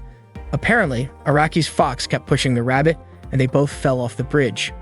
Both the rabbit and the fox died in the game. Toru asked Araki to adjust the camera placement correctly. Araki realized that his fox character had died. Kamitha's bear character suddenly died as well. Ikuo's shooter character was immediately attacked by enemies and died too. They all lost, but they were so excited because the game was really fun. Ikuo then asked if Toru's character had the ability to detect enemies, but it turned out that Araki's character had that ability. Kamitha asked if that game wasn't Toru's favorite, and Toru said the game was really fun. The next day in the girls' changing room, Toru was changing into her sportswear with Tomoe and Shiori. Shiori praised Toru for being good at any sport and said that if she joined any extracurricular activity, she would definitely be made a regular player. However, Toru wasn't interested in extracurriculars. She just wanted to play games. Tomoe asked about the game Toru had been playing with Kamitha since last week. Toru said that playing with other kids reminded her of her middle school days because lately she had always played games alone. Shiori agreed that those memories were important and then suggested that Toru become a model at COMIMMA. Toru mentioned that she had been playing the Mariusa game because she heard Shiori say her game character was cute, so she pre-ordered it. She didn't expect to be able to play with friends. Toru also mentioned that Kamitha said the same thing as Shiori, that the rabbit character represented her image very well. Shiori then said that she had already decided to sew the costume and that Toru would be the mascot. Shiori was confident that with the rabbit costume, Toru would become famous. Toru admitted that COMIMMA sounded fun, but she didn't want anyone she knew to see her cosplaying. Shiori questioned who exactly Toru didn't want to be seen by at COMIMMA. Toru quickly changed the subject, saying that Tomoe had lost some weight. After school, Kamitha, Ikuo, Araki, and Toru played games together. Ikuo's character managed to defeat an enemy and got a new item, a rabbit ring which increased critical hit power and evasion by 30%. The ring could be considered a vitality booster. Ikuo decided to give the rabbit ring to Toru's character, as it would be more effective for a rabbit character to wear it. Toru thanked him and said she would get a lot of critical kills. Toru then asked if Kamitha wanted the rabbit item too. Kamitha said it was fine because he hadn't really thought about it. Toru showed him a rabbit keychain she made herself, giving it to Kamitha. She had made it because she really liked the character. Araki even said he wanted one too. Kamitha quickly took it and imagined Toru cosplaying as the rabbit character. That day, they went to the game center. Araki played the claw machine, aiming for a rabbit character doll. He almost got it, but ended up with a plaster hand, which he gave to Kamitha. Araki then tried again. Kamitha noticed Toru was looking at the Gusgold game, and it turned out that Toru used to play it a lot with her friends in middle school. Kamitha said that there were often weekly duels held at that place, and many famous gamers would come in the evening. Toru said she preferred not to duel and mostly played Gusgold when she was in her third year of middle school. Kamitha invited Toru to play together. It turned out there were two elementary school kids who had been watching them for a while. Toru and Kamitha started playing the game. Kamitha said that Toru's targeting was unstable, probably because she hadn't played it in a while. Toru wasn't worried about it, saying she would get used to it over time. Kamitha promised to help her. Before long, they were challenged by the two elementary school kids. Kamitha didn't take them seriously, thinking that they were just two little kids playing. However, it turned out that these two elementary school kids were pretty good. Their names were Wataru and Takeshi. The game began, and Wataru successfully captured Kamitha. Wataru then said that Kamitha and Toru as a couple were ruining the view and arrogantly claimed they would definitely win. Toru told Kamitha to stay quiet. Meanwhile, Takeshi kept shooting at Toru, but she managed to dodge his shots. Toru took cover behind Wataru, who was still capturing Kamitha while Takeshi prepared to shoot at them. Kamitha wondered how it was possible that Takeshi's shots didn't hit Wataru. Wataru then asked if Takeshi had betrayed him. Toru quickly kicked Wataru and pushed him toward Takeshi, causing Kamitha to be pushed as well. Once he broke free from Wataru, he immediately started shooting at both of them. Wataru and Takeshi tried to rush Kamitha, but Toru arrived just in time and destroyed their robot bodies. The game ended, and the two elementary school kids were finally defeated. Kamitha joked, asking if they were holding back just because they were fighting against girls. He then gave the rabbit keychain to them. Kamitha told them about a crane game that was popular among high school students. The two kids left, saying that next time they wouldn't lose. Kamitha mentioned to Toru that he felt sorry for the two elementary school kids for losing. Toru, however, said that when she was in grade school, she had been treated even worse. Kamitha found it extreme when Toru kicked the dead robot bodies, saying that if she kept doing that, she might never get any more enemies. Kamitha also apologized for giving the rabbit keychain Toru made to the elementary school kids, but Toru reassured him, saying it was fine and not to worry about it. Kamitha complimented Toru for getting a headshot earlier, but Toru admitted she was nervous when she remembered getting the headshot. She hadn't expected to win while playing Guskull after so long, and it was all thanks to Kamitha. Toru promised to stop kicking the dead robot bodies and then asked Kamitha to be her partner in Guskull. Araki and Ikuo brought over some stuffed toys they had won from the claw machine. Kamitha mentioned that he had just played Guskull with Toru. Toru said she was happy because after such a long time without playing, she felt like playing with Kamitha made her stronger. Araki said he was a solo Guskull player, and Ikuo admitted that he had stopped playing Guskull after grade school. Toru said that as long as Kamitha was her partner, she felt stronger. Kamitha agreed to be her partner in Guskull, and Toru thanked him. That night, Toru took a bath, still thinking about their Guskull game earlier. She reached for the Guskull robot that was nearby. Her older brother immediately yelled at her to hurry up and get out of the bathroom. Kamitha, Toru, Araki, and Ikuo were teaming up in the game Miryusa, working together to defeat their enemies. We laid out the strategy. The rabbit would act as bait, the shooter would target the enemy's arms and legs, and when the enemy's neckties glowed, Araki's fox would cast a spell on Kamitha's bear, initiating a rolling attack. Following this plan, they successfully took down the enemy boss. Toru remarked on how strong the boss was. Ikuo noted that if Toru hadn't known the boss's strength, it might have been twice as troublesome.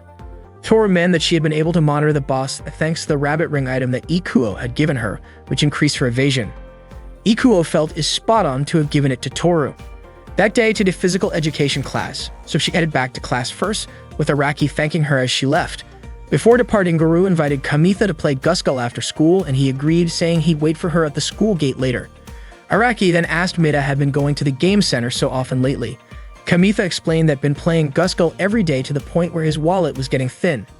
Ikuo commented that due together in the game made it end quickly.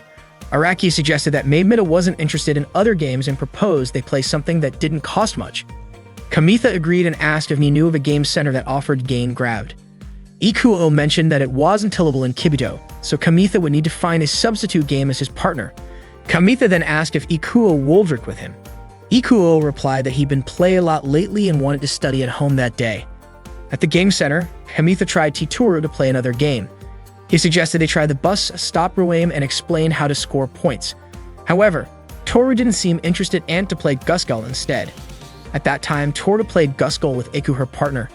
Araki was surprised that they won, even though it was their first time teaming up. Ikuo was worried because Toru's playstyle, one-handed victory, could cause problems. Toru was indeed skilled, but it might make others like her. When their opponents lost, they immediately approached Toru, making Kamitha very concerned for her.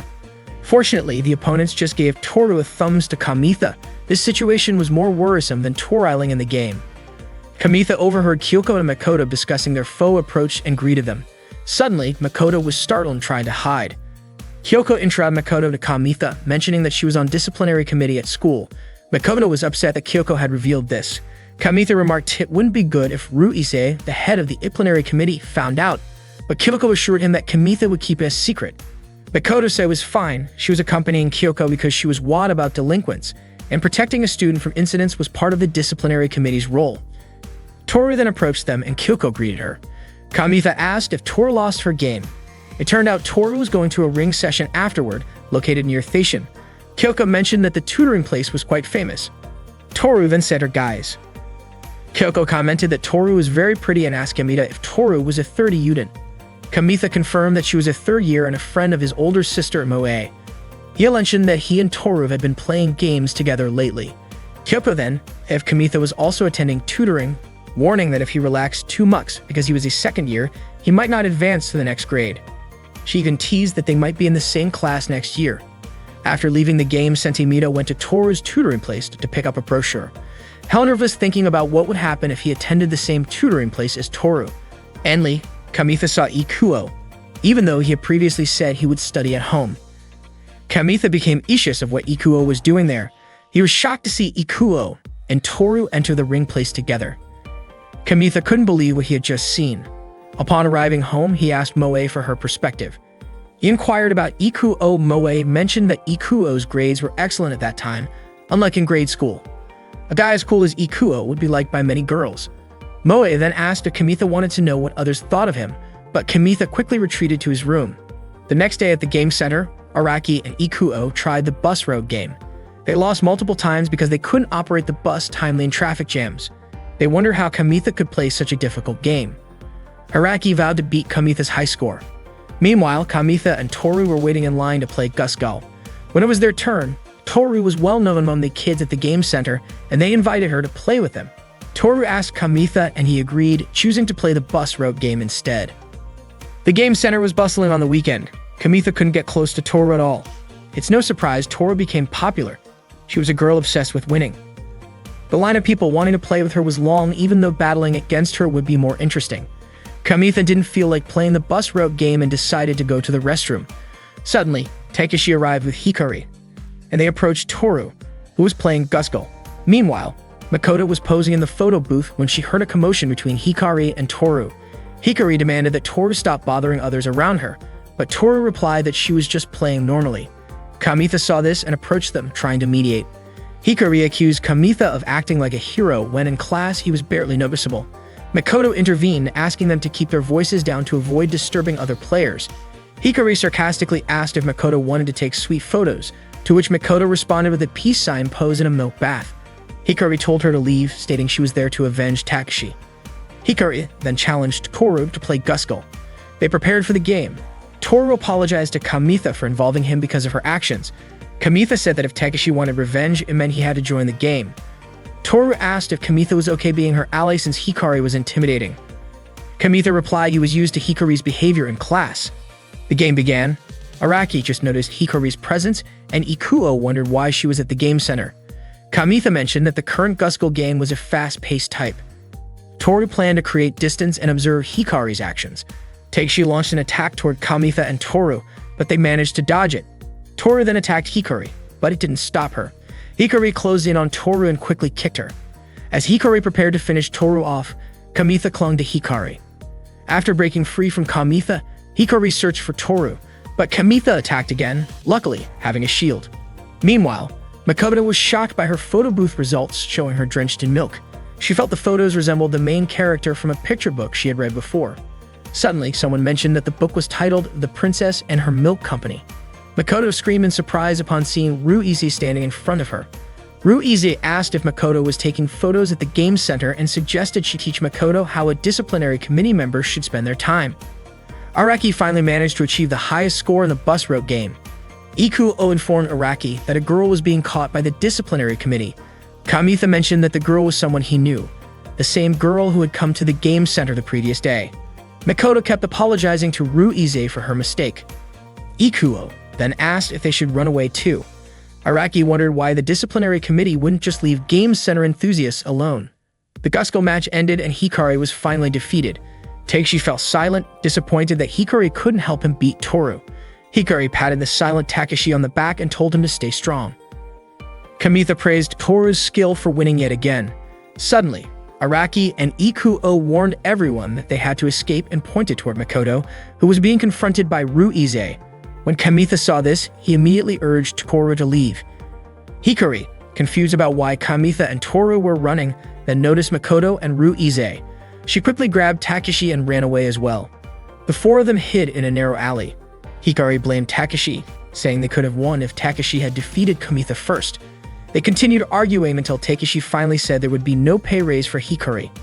Hikari quickly told him to keep that a secret. Kamitha then asked if Hikari was actually hired by a grade schooler. Hikari explained that Takeshi was the son of the diner owner where she worked part-time. Hikari kept pulling the kid's hair, saying that if she had defeated Toru, she would have gotten a raise. Toru asked if Hikari wasn't embarrassed about arguing with a little kid. Hikari snapped back, saying she didn't want to hear that from Toru. As Hikari started to walk away, she warned Kamitha not to tell anyone that she had a part-time job. She also said that if Kamitha kept hanging out with Toru, this kind of trouble was just the beginning. Toru chose to leave as well. Kamitha offered her a break and invited her to a nearby cafe. While there, he asked about Toru's relationship with Hikari. Toru explained that Hikari was her junior in middle school, and they used to play at the game center together. They were actually friends back then. Suddenly, Toru's deer game reminder went off and she asked if she could feed her deer first.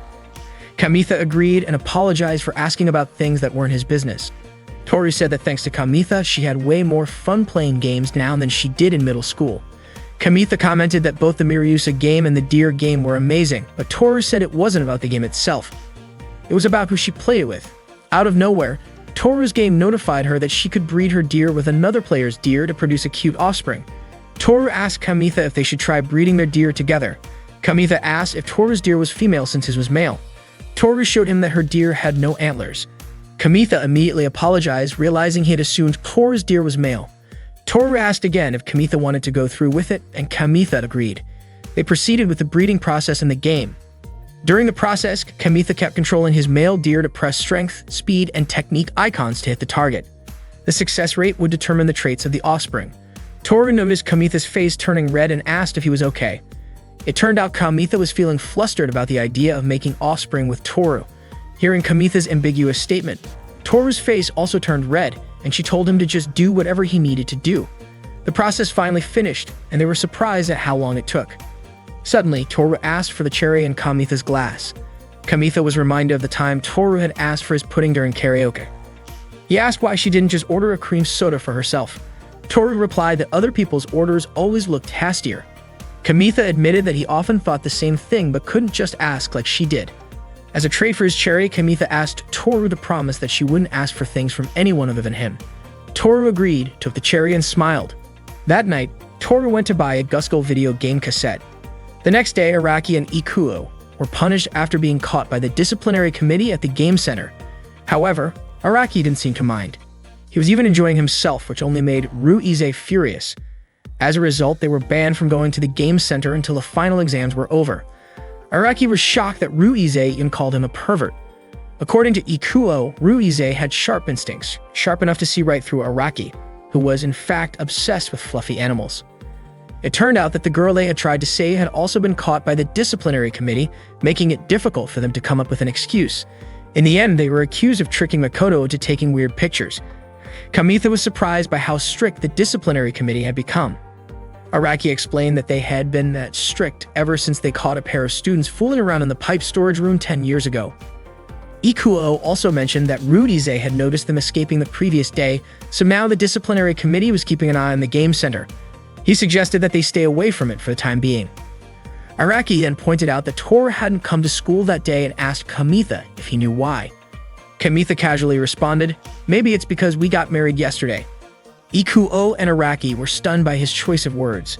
Kamitha then clarified that Hikari was Toru's junior back in middle school. He also recalled Hikari saying that if he stuck around Toru, arguments were just the beginning.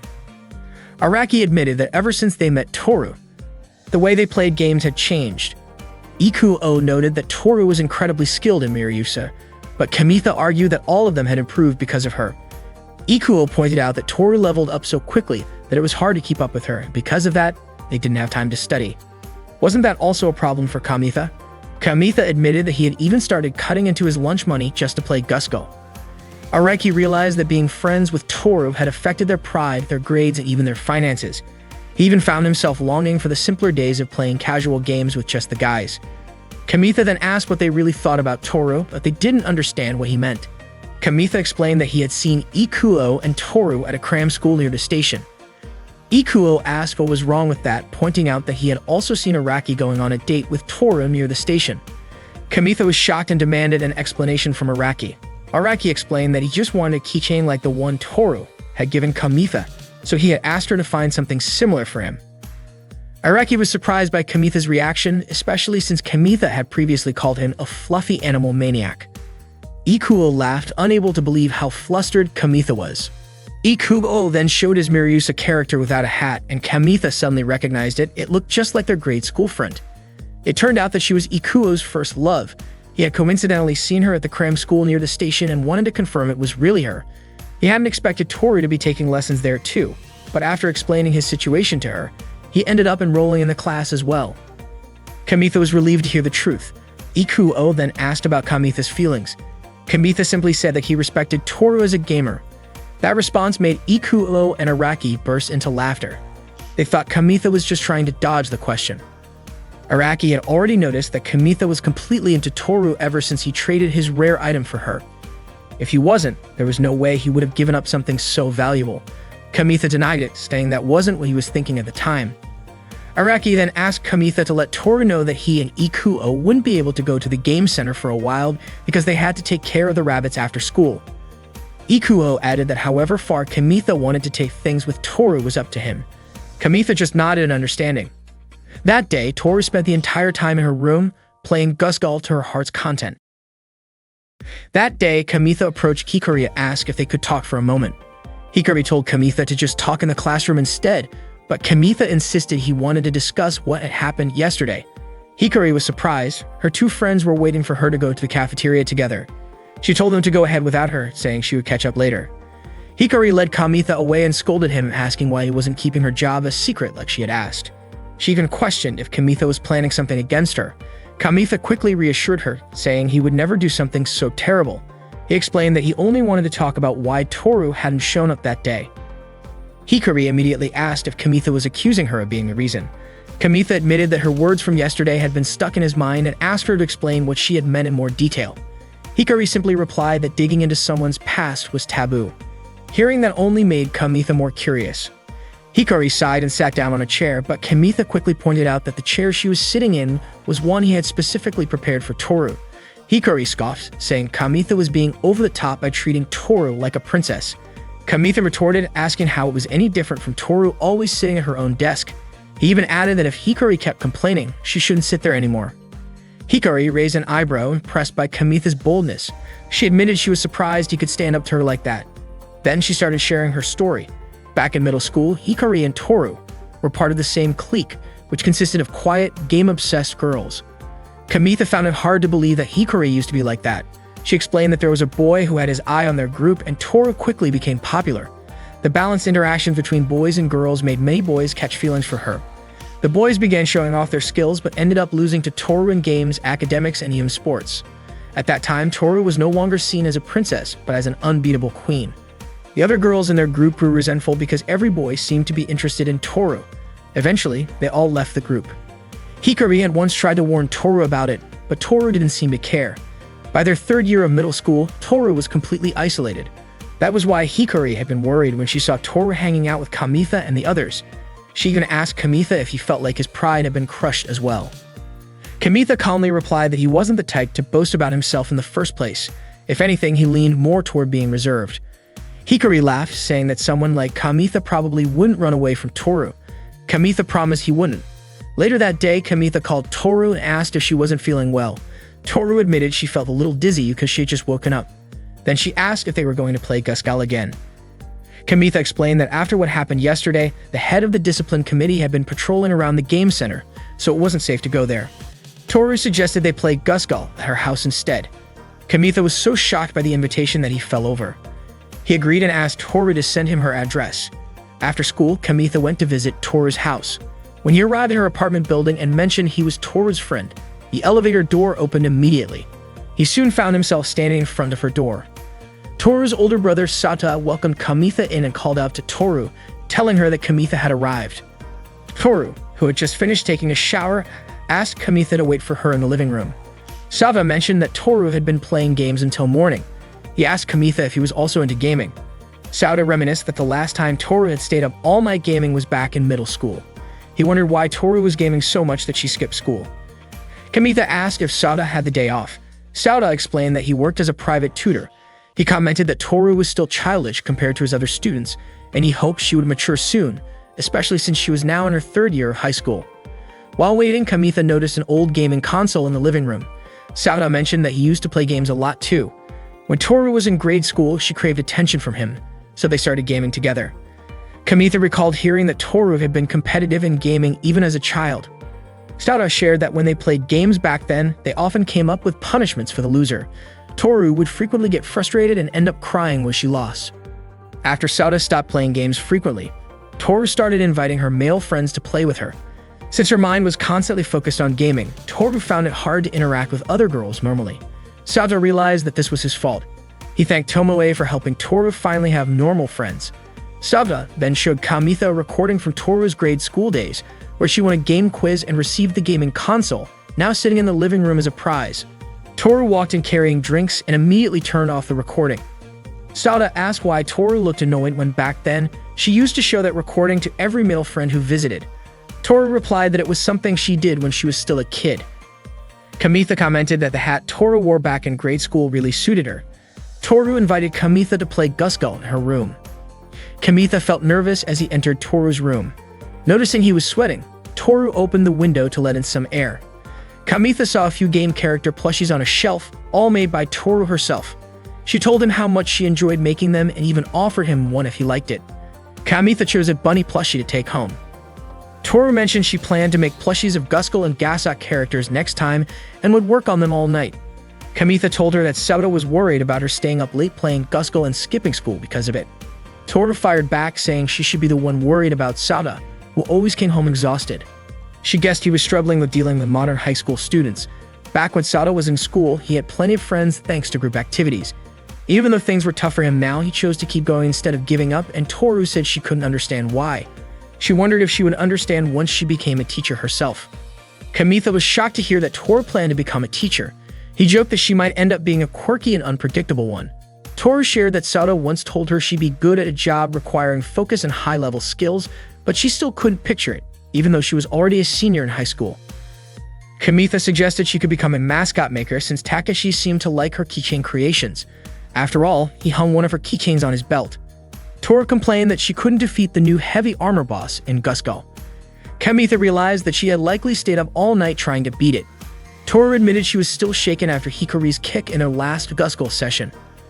At first, Toru just picked random opponents online, but she kept running into cheaters or overly emotional players, which stressed her out, so she switched to mission mode instead. It was a 4-player mission, which would have been easier if Ikuo and Araki had joined. Kamitha explained that Ikuo and Araki weren't allowed to visit the game center until final exams were over. They had also been punished with cleaning the rabbit cages at school, so they decided to take a break from gaming for now. Kamitha reassured Toru that he would play with her like usual. Toru felt like Kamitha was doing this because she had previously mentioned wanting to play Gusgul every day. Kamitha clarified that Ikuo and Araki had gotten into trouble trying to help Makoto. Toru suddenly recalled Hikari's words at the game center the other day and realized she and her friends wouldn't be able to play together for a while. Kamitha comforted her, saying they could all play together again once exams were over. Toru, however, didn't like the idea of taking Kamitha away from Ikuo and Araki. She asked Kamitha to leave her alone for the day. Grabbing her phone and wallet, Toru left the room. Kamitha asked if she was going to the game center and offered to accompany her. Toru declined, saying Kamitha didn't need to come with her. Kamitha then suggested they practice their Gusgul teamwork instead. Kamitha insisted he wouldn't leave her, almost following her into the bathroom. Sauda found it odd that the two of them seemed inseparable, even near the bathroom. Kamitha explained that he enjoyed playing with others at the game center more than playing alone. Toru reminded him that plenty of other people besides Kamitha played with her there. Toru called Hikari, wanting to settle things from the other day. She asked Hikari to meet her at the game center, but Hikari said she was busy with other matters. Toru then asked if this was just Hikari's way of avoiding her. Hikari explained that Toru seemed to have misunderstood her. She had only faced Toru because Takeshi had asked her to. She also questioned why she would go to the game center just because Toru asked her to. Hikari then added that she had stopped playing games since middle school and mentioned that Toru probably had better partners than her now. Before hanging up, Hikari ended by saying, "Good luck." Toru stepped out of the bathroom, only to find Kamitha leaning against the door. The door suddenly pushed him, making him stumble and causing Toru to jump in surprise. Kamitha asked if Toru wanted to check out a different game center, one that he used to frequent. He was eager to show her the place. When they arrived, Toru was surprised that such a place even existed. It turned out to be Kamitha's secret hangout when he was younger. The owner was a bit eccentric and had kept a vintage sliding ball game in the corner. Kamitha invited Toru to play a game with him. As they played, their bodies were close and Kamitha felt a bit flustered. However, they lost shortly after starting.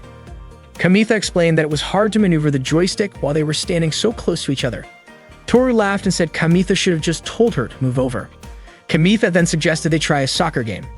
In this game, there were no offside rules or instant game overs. The goal was simply to kick the ball into the opponent's goal. They quickly got into it, eagerly competing to score goals. The game was simple, requiring only quick reflexes and hand speed. By the end of the game, Toru scored 3 goals, while Kamitha only managed 2. Toru was thrilled to have won the game. Kamitha joked that she was passing a ball too quickly, to which Toru responded that she got carried away with the excitement of passing. It was only then that Toru realized her finger was injured from playing.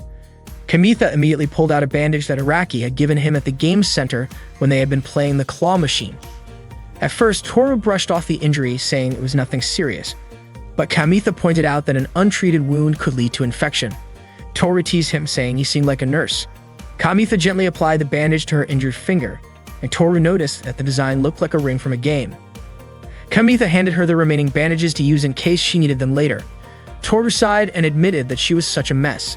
She felt like she was causing her older brother Sata too much trouble, and now Kamitha was also worried about her skipping school.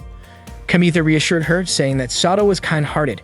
Even if Toru didn't think so, Kamitha guessed that Toru started playing games because she wanted to connect with her brother, or maybe she just admired him. Toru didn't deny it. She admitted that it was because of Sata that she always thought about gaming, which often led to her making mistakes. Kamitha mentioned that he had heard some stories about Toru's past from Hikari. Toru explained that she had been secretly gaming alone since the start of high school. By senior year, nothing had really changed, and it probably worried people around her. Kamitha told her that wasn't true, and that if he hadn't started playing Guskull with her, things might have been worse. Toru reflected on how important it was to not overdo things. She said she planned to take a break from gaming for a while. She then held up her bandaged finger and joked that she had received a rare ring item from Kamitha. Kamitha smiled and told her that if she ever wanted to change things up or just take some time for herself, he'd always be waiting under the stairs at their usual spot. A few days later, Kamitha was lying alone on a bench under the stairs. He missed the old days when they would eagerly collect items together. Kamitha even wondered if Ikuo and Araki were doing okay in the rabbit pen. Since then, Toru hadn't shown up. Kamitha held the rabbit plushie Toru had given him, feeling worried about her, but he hesitated to ask her to hang out with him. Deep down, he wanted to tell her that he found another rare deer antler. Kamitha had recently come to realize how painful it could be not having someone to play with. He was sure Toru must have felt the same way. Suddenly, Toru appeared, greeting him. Startled, Kamitha quickly placed the rabbit plushie on the bench. Toru asked if the plushie was meant to replace her.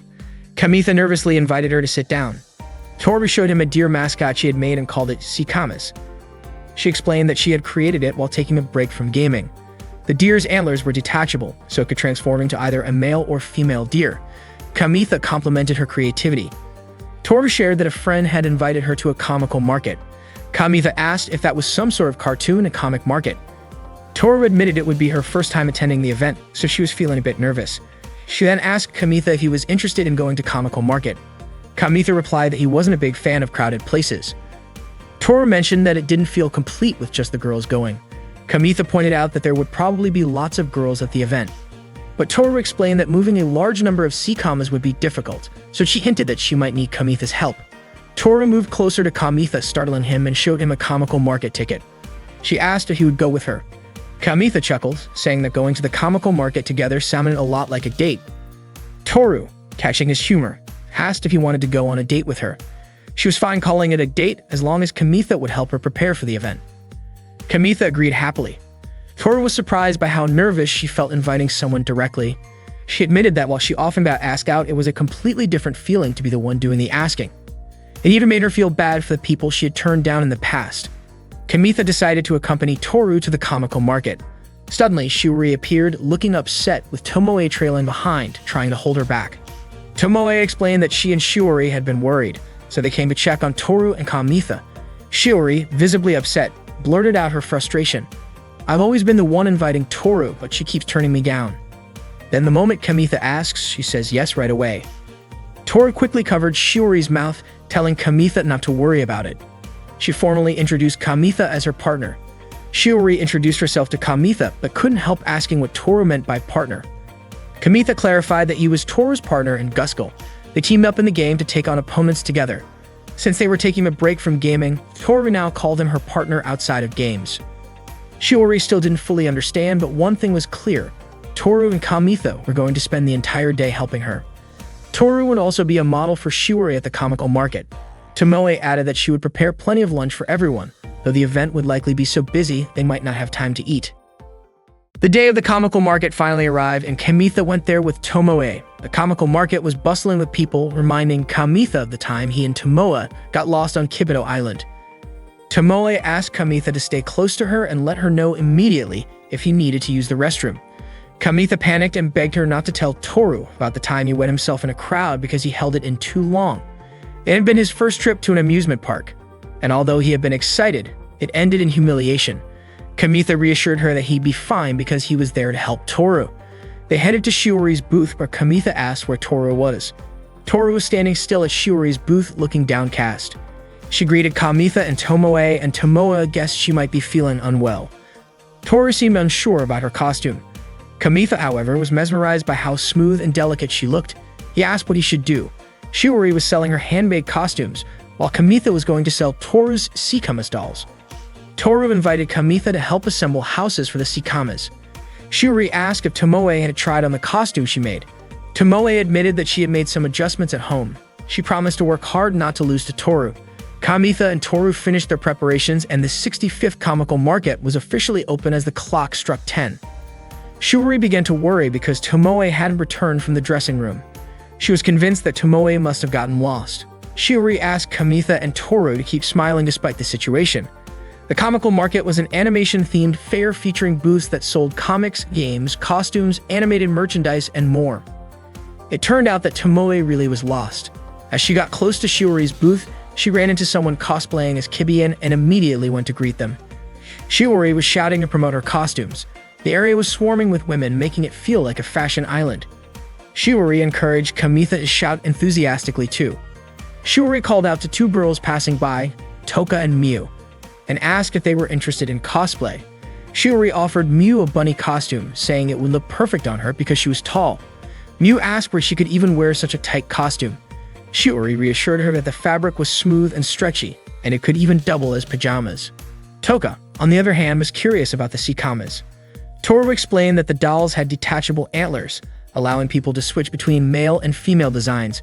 Kamitha chimed in, saying that deer are symbols of loyalty and their love is pure and platonic. He elaborated so much that he ended up scaring them a bit, prompting them to leave to check out an owl mascot instead. Shiori teased Kamitha, saying he was trying to help Toru but only made things worse. Kamitha apologized, especially since a customer had just shown interest in the Sikamas.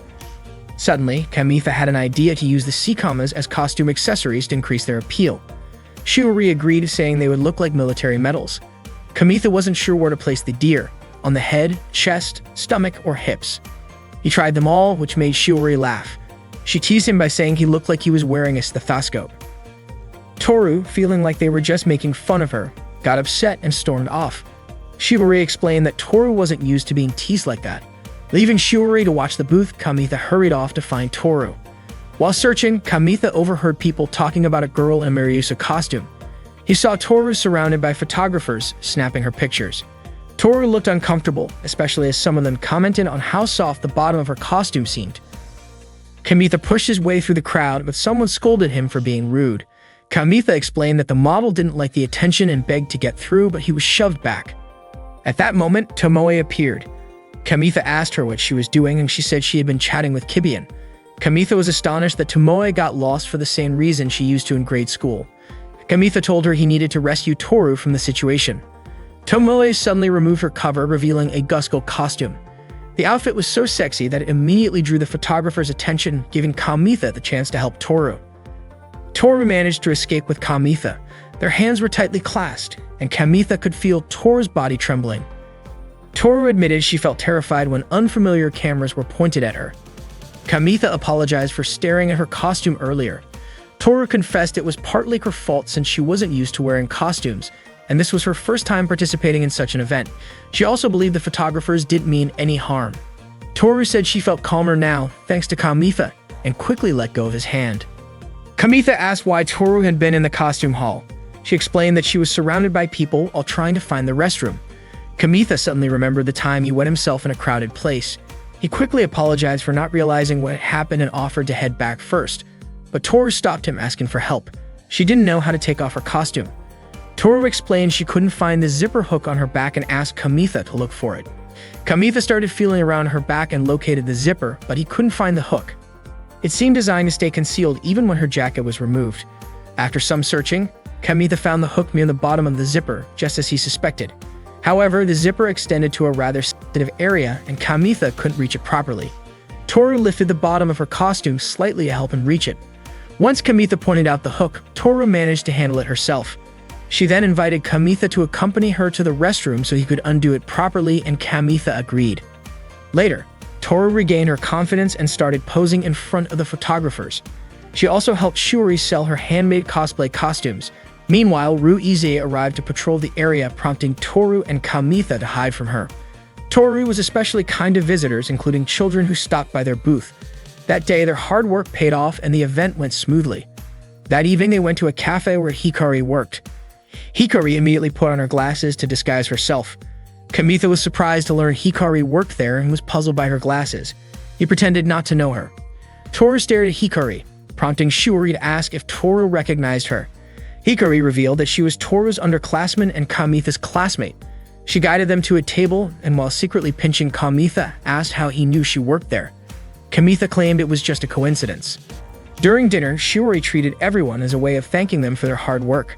Noticing Kamitha and Toru's silence, Shiori asked if the comical market had exhausted them. Kamitha simply remarked on Hikari's different aura. Toru joked that Hikari would panic if she got caught skipping out on paying for a meal. Hikari insisted she was working there just like any normal person. Tomoe mentioned that she thought she had seen Hikari at a Santa contest before. Hikari was flattered that Shiori remembered, and she asked what the celebration was about.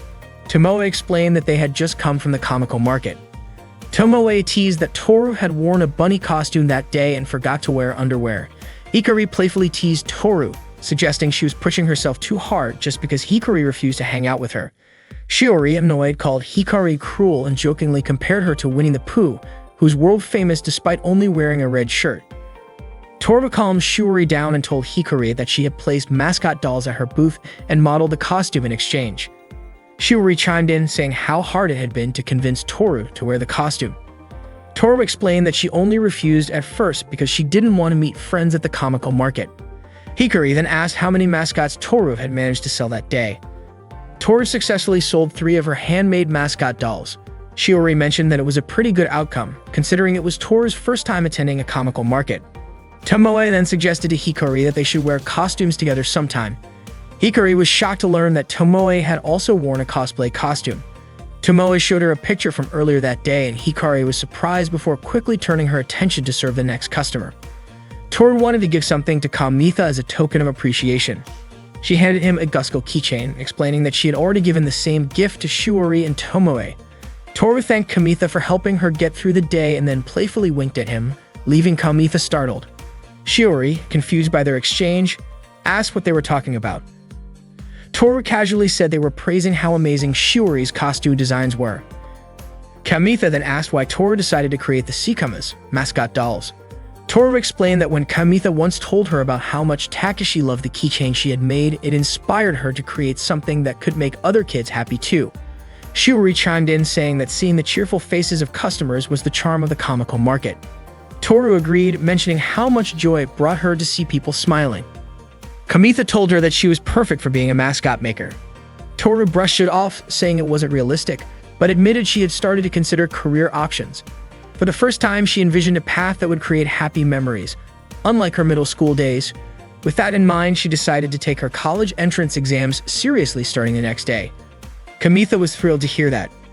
Tomoe teased that Toru had beaten her to it and said she should start figuring out her own future plans as well. When the event wrapped up, they said their goodbyes. Shiori was visibly exhausted from all the late nights spent making costumes. Hikari reminded Tomoe to double-check if they had forgotten anything.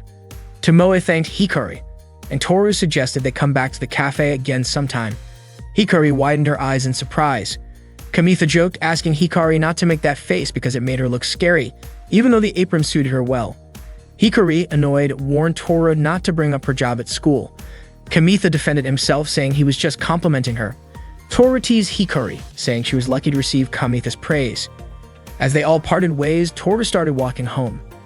Kamitha asked Tomoe to make sure Shiori got home safely before he went after Toru. Catching up to her, Kamitha asked if something was wrong. Toru confessed that even though she'd spent the whole day wearing her Miryusa costume, no one had complimented her on it. She said she just wanted to go home. Kamitha reminded her that she hadn't fulfilled her promise yet. She had agreed to go on a date with him after he helped her at the comical market. Toru argued that they'd already gone on a date before, but Kamitha refused to count the time they'd spent with his older sister tagging along. Instead, he suggested she imagine going on a date with Sada, As they walked, they passed a park bench where several couples were kissing. Toru nervously asked what Kamitha expected her to do for him. Kamitha boldly asked her to go on a date with him right then and there. Toru, puzzled, asked if he meant a date in the park at night. Kamitha said it was his last chance since Toru planned to focus on preparing for her college entrance exams starting the next day. He explained it was his final opportunity to confess his feelings. Finally, Kamitha asked Toru to be his girlfriend, confessing that he was in love with her. Unfortunately, Toru responded by saying she didn't understand feelings like that. Kamitha admitted he had anticipated her answer but confessed that it still hurt more than he expected. Kamitha mentioned that this meant Toru could focus on her studies. While Kamitha was gazing at the moon, Toru suddenly kissed his neck. The kiss lingered and she ended up biting his neck. Toru always found herself captivated by Kamitha's Adam's apple, especially since he had a habit of looking at the sky whenever he felt troubled. Toru asked him if your weakest spot is left unguarded, doesn't it make you want to attack it? She then added, I have other weak points too. Why not target those instead? But Toru admitted she was especially fond of places that could kill in an instant. Kamitha, confused, asked why Toru did that. She explained that she didn't want their relationship to change drastically just because of her feelings, but confessed that she couldn't resist targeting his Adam's apple in the moment. Apologizing for leaving a bite mark on his neck, she applied a bandage that Kamitha had given her earlier. Kamitha commented, with that, it feels like your lips are still on my neck. Toru, flustered, told him to stop saying embarrassing things like that. She added that she only did it to avoid Tomoe becoming suspicious, though Kamitha joked it felt like Toru was showing off her preferences to the world. Kamitha then admitted, I also like other parts of you, Toru. Toru, visibly moved, confessed that after her hallway conversation with Hikari, when she locked herself in the bathroom, and even during the times they were apart at the comical market, Kamitha had chased after her repeatedly. You're the only one who's ever done that for me, she said softly. She asked Kamitha to continue chasing her, to which he responded by pulling her into an embrace. They shared a kiss. Afterward, Kamitha suggested they walk out of the park together. Toru reminded him that they should keep their relationship appropriate since they were still in high school. Kamitha retorted, weren't you the one who attacked me first? The next day, Kamitha recounted his date with Toru to his two friends. They were shocked at how quickly things had progressed between Kamitha and Toru. They teased him, asking how far their relationship had gone. Kamitha clarified that their relationship was purely platonic since he didn't want to distract Toru from preparing for her college entrance exams. Suddenly, Toru appeared and casually announced, our baby has been born. Araki and Ikuo immediately assumed Kamitha had done something, especially when Toru mentioned they had married at a cafe in a back alley. However, it turned out that Toru was referring to a baby deer in her video game. She excitedly described how soft the baby deer's fur looked. Hearing this, Araki couldn't help but let his mind wander into inappropriate thoughts. They were surprised to learn that the game even allowed deer to have offspring. Araki joked that Toru had gone from a gamer to a mother. 10 years later, Toru became a kindergarten teacher. She was married to Kamitha, who worked as a bus driver. Their daughter, Ri, attended the kindergarten where Toru worked. Every morning, Ri would fall asleep on the bus on her way to school. Kamitha and young Kyoko often played together. One day, Kamitha was wearing a witch costume that belonged to Tomoe. Kyoko reminded him that Tomoe might get mad at him for using her costume. Kamitha replied that Tomoe wouldn't know he was wearing it. Kamitha then energetically mimicked a witch princess's movements. Kyoko complimented him, saying he looked so adorable and almost like a real girl. She then jokingly asked if the underwear Kamitha was wearing also belonged to Tomoe. Embarrassed, Kamitha tried to cover himself up. Kyoko teased him further, saying that a young man nearby seemed mesmerized by Kamitha's lively performance. Kamitha then invited Kyoko to see if the shopkeeper would also be impressed by him. At school, Kamitha overheard Hikari and her two friends chatting. They were talking about how Hikari had gone on a blind date over the summer. She hadn't updated that because she forgot to bring her phone charger. Kamitha's summer was nothing like Hikari's, filled with fun activities. Yuko asked about the name of the hotel Hikari had visited, but Hikari explained that the hotel was only open for 2 weeks during the summer, so they could only visit again next year. She described the place as unique and wild, with a distinct deer scent. The venison served there was delicious and roasted right in front of their eyes. It was a place with a real wilderness vibe. Suddenly, Hikari noticed a girl standing by the door and asked if she was Kamitha's friend. Kamitha invited Kyoko to come into the classroom. Kyoko quickly approached Kamitha to show him a magical girl manga that had been on hiatus since their middle school days. Hikari then asked if Kamitha liked girls' manga. Kyoko explained that Kamitha was very kind and always listened to her hobbies. As it turned out, Hikari had also read that manga when she was younger. Yukiya then asked if Kyoko was a first-year student. Kamitha clarified that Kyoko was his childhood friend. Kyoko introduced herself to Kamitha's friends. Yukiya commented that Kyoko's height and hobbies made her seem like a middle schooler. Hikari added that even middle schoolers had moved on from their magical girl manga phase. Yuko remarked on how skinny Kyoko was. Kamitha admitted that Kyoko was still childish, which made him worry about her in many ways. Later, when Kamitha and Kyoko were sitting on the school stairs, Kamitha apologized for sounding too preachy earlier. Kyoko reassured him, saying that his words had some truth to them. Kamitha was convinced that if Hikari and her friends ever opened that manga, they would think he was a pervert. The new chapters of the Magical Girl series were nothing like the old ones. It was now full of erotic and gory scenes. Even the art style had changed to match the tastes of its aging fanbase. Kyoko pointed out how much Kamitha had changed. Back in middle school, he didn't care what the girls said about him reading comics. Kamitha explained that Hikari and her friends teased him relentlessly after he played the Gear Love game. He was sure they'd bully him for life if they found out he was reading a manga that was both erotic and gory. Suddenly, Tomoe appeared from the rooftop and greeted them. The leader of the nature club soon approached Tomoe, but she quickly walked away. The nature club leader then turned to Kamitha and made him swear to keep the fact that they had been on the rooftop a secret. He even threatened not to forgive Kamitha if he told anyone. Kyoko mentioned that the underwear Tomoe was wearing that day was surprising. Kamitha replied that he was already used to seeing it. Kyoko then teased him, asking if that was his taste and whether she should wear something similar. She speculated that the nature club leader had just confessed his feelings to Tomoe. Kamitha was sure the club leader hadn't even considered what underwear Tomoe was wearing. Kyoko asked why Kamitha didn't tell the club leader about it. After all, most guys would be curious about the underwear of a girl they liked. However, Kamitha refused to say anything. Kyoko then asked Kamitha to tell her more about it another time. Kamitha suggested she ask her own classmates instead. Before Kamitha left, Kyoko asked if he had any free time after school. Kamitha replied with a vague maybe. Kyoko then pointed out that Kamitha didn't have tutoring like Ikuo, and wouldn't be helping Araki in the rabbit pen either. Finally, Kamitha agreed to hang out with her after school. Kyoko wanted to go to a pancake shop to talk about the girl who worked there. Kamitha suggested she invite her female friends instead because having a guy there would stand out. However, Kyoko told him that his aura didn't feel masculine at all. Kamitha responded by saying he would prove his manliness. Suddenly, Kamitha noticed Takeshi teaching Rin how to do the Gasak transformation. Rin admitted she couldn't transform properly. Kamitha patted her head to comfort her, saying the game was challenging even for him. Kyoko suggested that Rin play something more suitable for girls and choose one. Takeshi countered by saying that even Hikari could perfectly perform the Guskull transformation. Kamitha dismissed Hikari as being unusual and added that female characters had become just as cool as robots recently. He then demonstrated a magical girl transformation pose. Takeshi praised Kamitha, saying he was impressive and that he'd get Hikari to try it too.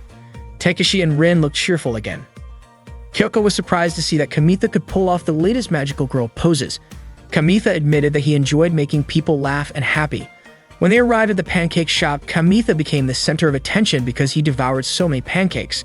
He asked Kyoko if he looked manly for eating so much, but Kyoko said he'd look more masculine if he had a girlfriend. She then brought up how Kamitha used to say he wanted a girlfriend in high school, just like Papru the magical girl. Kamitha laughed it off, saying he didn't dream about that anymore. Kyoko asked if Kamitha planned to confess his feelings to Hikari, suggesting he might like her. Kamitha denied it, saying it was impossible for him to fall for the most popular girl in school. Kyoko was surprised to learn Hikari was popular and joked about starting a Hikari fan club. Kamitha felt like Kyoko was treating him like a middle schooler and pointed out that her behavior was why people often mistook her for one. Kamitha admitted he wasn't one of the popular guys at school. Kyoko disagreed, saying Kamitha was cool because she had seen him surrounded by girls while standing in front of the finals announcement board. She teased that the old Kamitha wouldn't have been able to play games with beautiful third-year girls. Embarrassed, Kamitha asked her to stop bringing it up and changed the subject to Kyoko instead. He expressed concern about whether she was making friends in high school. Kyoko assured him she wasn't a grade schooler anymore and that talking with him was what she enjoyed the most. Later, when Tomoe returned home, Kamitha had just finished showering. He asked her if the nature club leader had once again confessed to her on the school rooftop earlier that day, which would make it the 8th time. Tomoe told Kamitha to forget about it and encouraged him to be bolder in confessing his feelings to the girl he liked, as high school wouldn't last forever. Kamitha replied that there wasn't any romance in his high school life. Tomoe revealed that the nature club leader had actually asked her to introduce him to Kyoko so they could go mountain climbing together. Kamitha panicked, but Tomoe laughed and said she was just joking. She teased him for obviously panicking and told him to be honest with his feelings. Tomoe then explained that the nature club leader had asked about the home club, saying he'd been tricked by them. The home club had claimed they could turn him into a man if he paid them, but now he wanted his money back. He had even cried while begging Tomoe for help since she was close to the home club president. Kamitha was curious about what the home club had done to make the nature club leader cry. Tomoe explained that the home club was made up of girls who bought second-hand clothes from students. It was well known among girls who needed pocket money. Tomoe herself had once sold an entire bag of socks for 10 yen. Kamitha suspected the business was shady. Tomoe asked what could possibly be suspicious about recycling second-hand clothes and even joked about asking Kyoko for her old socks.